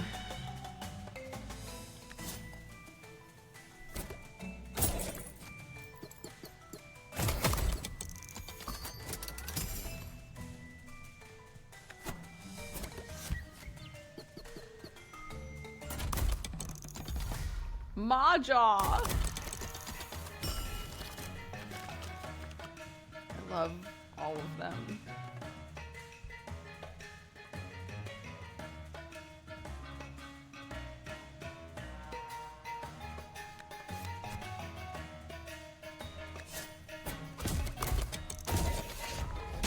Yes!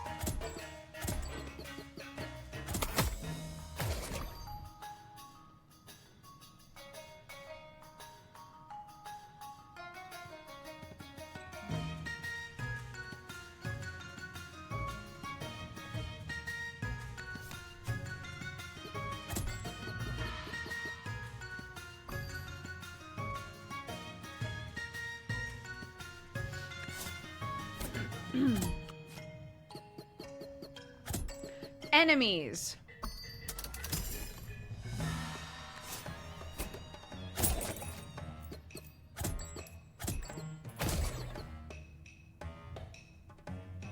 I was reading that wrong this whole time. I was like, why can't I barrage? Because in my mind, I was like, they're the enemies, but obviously we're the enemies of that that thing. Okay.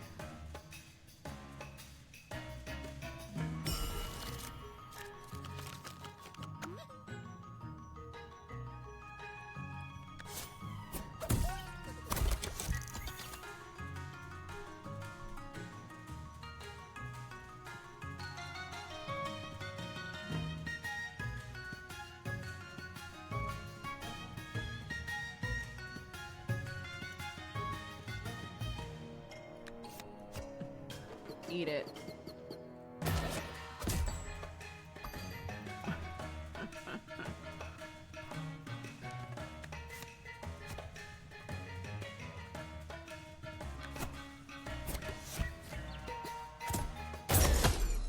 Shit!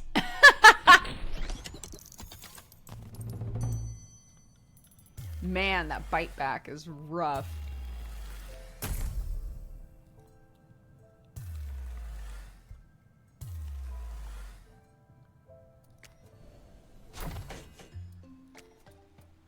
New pet! Oh!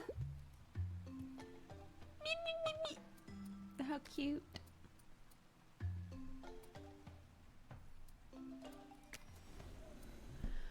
Okay, we've got like 10 minutes left. I have to choose this one. Look at their fucking eyeballs. Okay, Dojums. Lead us to victory, dude.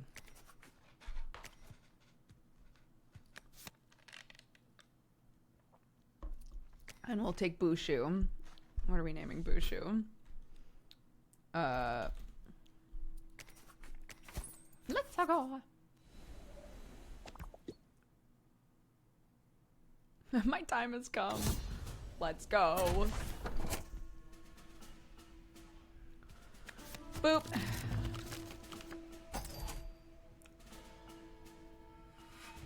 Six. Takes Fabio a while to get going, dude.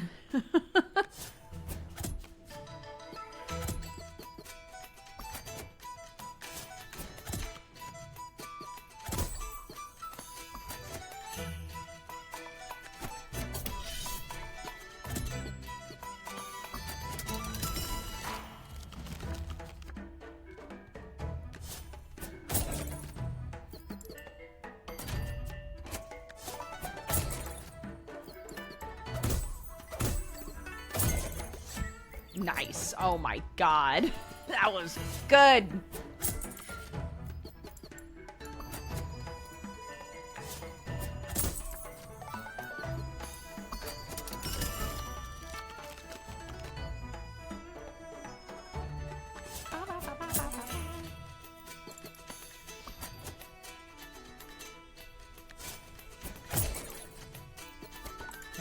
No, I thought they were gonna bring in new babies. It's fine.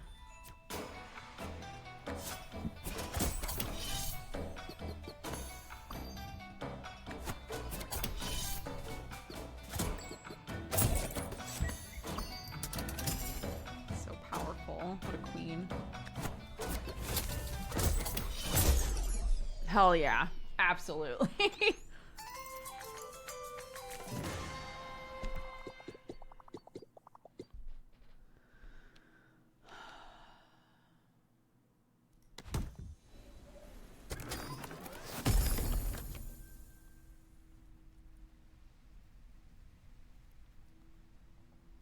A pepper flag. Let's go. I keep not taking the, like, totems.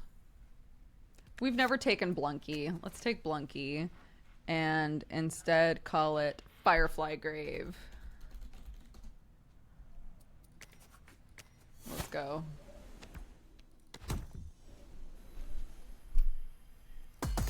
Who else? Who else is coming on our merry journey? We'll take Bonnie. She's cute. And we're gonna name Bonnie Indie Maniac. Fantastic.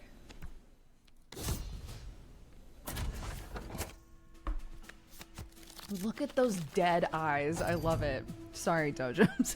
It's just so fucking funny.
put out there, really.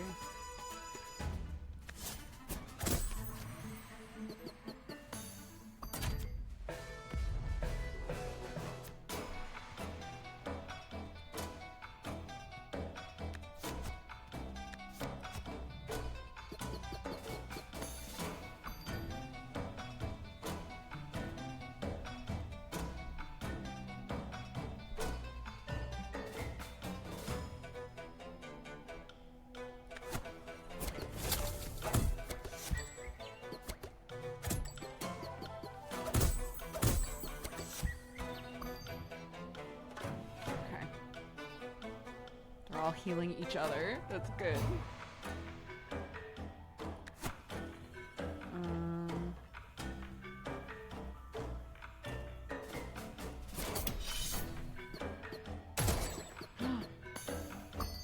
So that was not active. I wonder how I'm meant to activate that.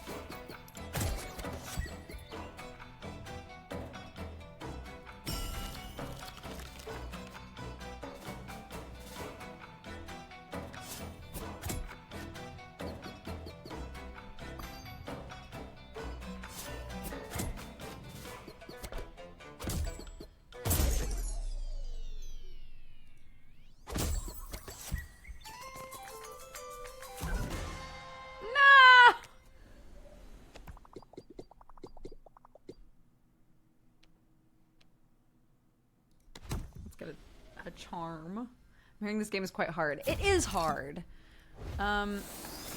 It's more difficult than I think serves it, if that makes sense. I think from reading reviews and stuff, it is causing people to drop the game, which is unfortunate because I think it's so cute. And I really like deck builders, so I'm down to just stick with it and keep playing, even if I'm dying over and over and over again. But, like, not everybody enjoys that grind, you know? Yeah. Who's gonna do that? Who's gonna be that guy?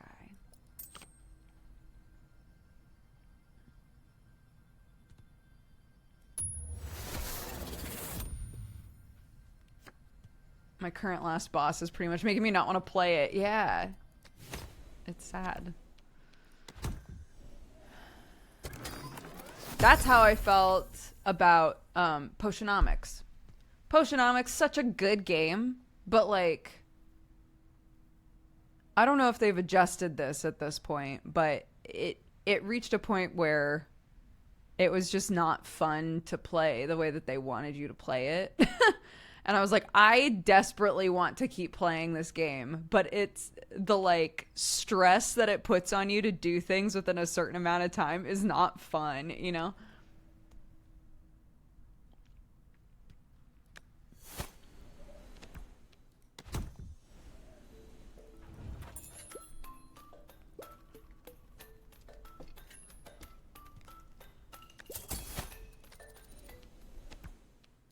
I'm just gonna go really hard on healing stuff.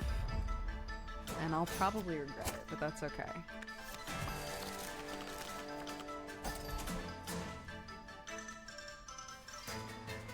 I played Potionomics recently. The grind to try and get the potions for the contest was a pain. I gave up in week 2. I think, we said this really early on, and again, I don't know if this is something they've said they were planning on doing, but I think if they had a mode for that game that just did away with the timeline altogether. It was just like, when you have the potions, you can do the contest. You know, there is no timeline. Take your time. Kiss whoever you want to kiss, right? Like all that shit. I think that would make a world of difference.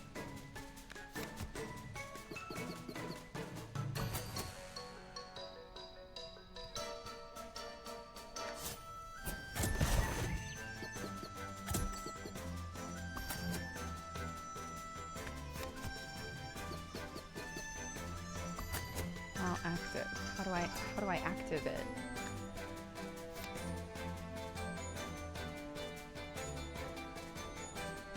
Units are considered active if they're on the battlefield. Okay. Temporarily increases attack, but I'm not seeing that reflected in their attack.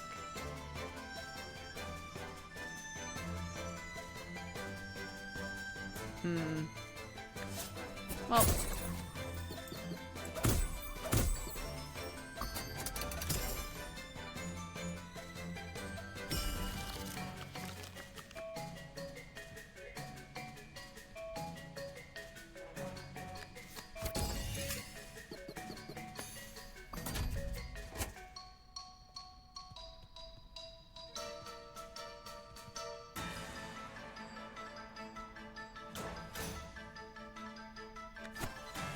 Is this gonna work?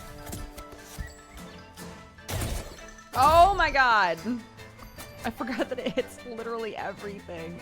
I keep reading hits all enemies as just hits the front row, but that is not what happens. That is so, so frustrating.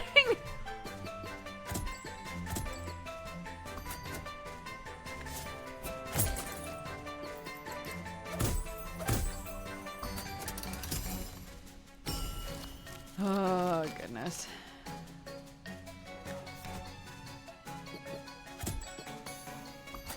Oh, because it's animals.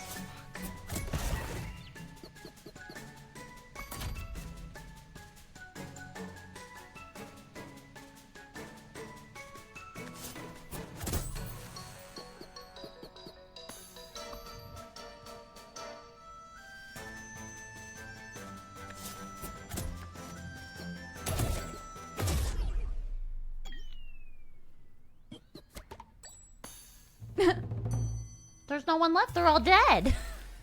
Thank you, game. I know that.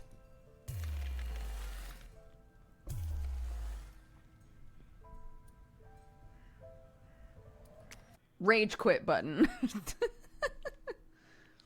Except we're not rage quitting. We're just gonna go pick up our child. Not our child, but you know. My child. Well, mods, you worked hard for me. I'm so sorry.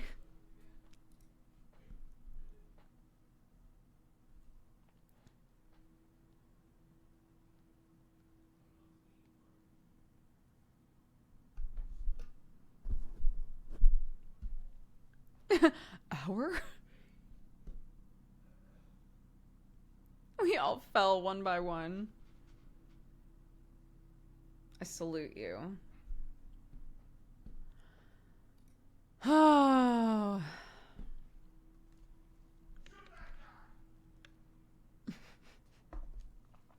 Okie doke. Internet is still totally busted at the house.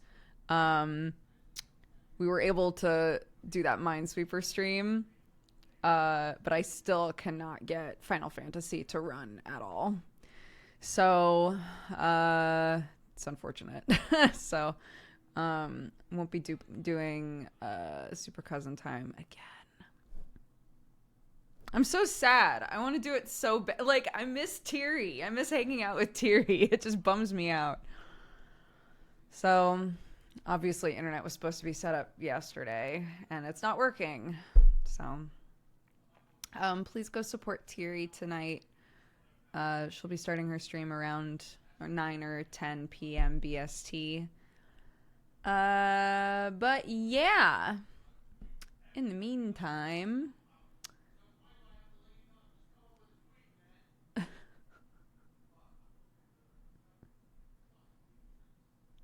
4 days ago. That's too far. Okay. NATO Potato, thank you for the 84 months. Rakia for the 97. Healydorf for the 26. I am not 2D for the 102. Space Pirate Pluto for the 25. Octo, thank you again for the raid, bud. I miss you. Dukes for the 1 year. Happy anniversary. Thank you very much for the support. Boxa for the 97. Rudy Patootie for the 28. Lobster for the 37. Sandwich Man for the 74. Tana for the 53, Araharako for the 65, Soph for the 13, Avi for the gifted sub to Gabe, thank you very much. Ben Jack for the 2 years, happy anniversary, thank you very much, I appreciate it. My head is really big, thank you for the 74, Surusirku for the 8, Belvi for the 13, Vet for the gifted sub, to HB, thank you. Jabez, thank you for the raid, I'm sorry that I missed that. Nick the Butler for the 3, and American Duchess for the 41. Thank you guys. I appreciate it. Cool. I don't know what my husband's yelling about, but I guess we'll go say hi to him. I'm gonna go pick up Clarky. Thank you all very much for hanging out with me today. Tomorrow is my day off, so I will be hanging out with Clark. If Sam returns from the war, I will also be hanging out with him. Whoa, Avi! Holy shit! Avi just gifted 100 subs right at the end here. Thank you, Avi! Holy moly! Thank you so much. Welcome to the cat gang. Everybody that was it was late. It's incredible. Thank you so much. If you were gifted a sub, please take the time to say thank you to Avi. That's incredibly generous. Thank you so much, Avi. It's very sweet. Thank you. Enjoy your new subdom, those of you who just got subs. And Avi Lanch, yeah. Okay. Thank you very, very much. Have a fantastic rest of your day. And I'll see you in a bit, okay? Thank you, guys. Bye. Welcome, you fine cat. There it is. Coffee-drinking burrito babe. You fine. Something, something, something.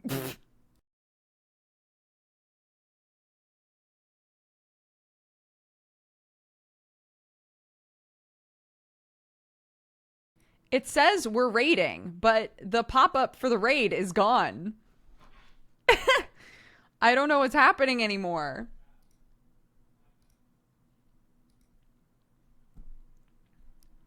I don't know what's happened.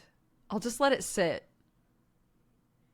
And hopefully the raid pops, I guess. It did raid? Okay. Bye.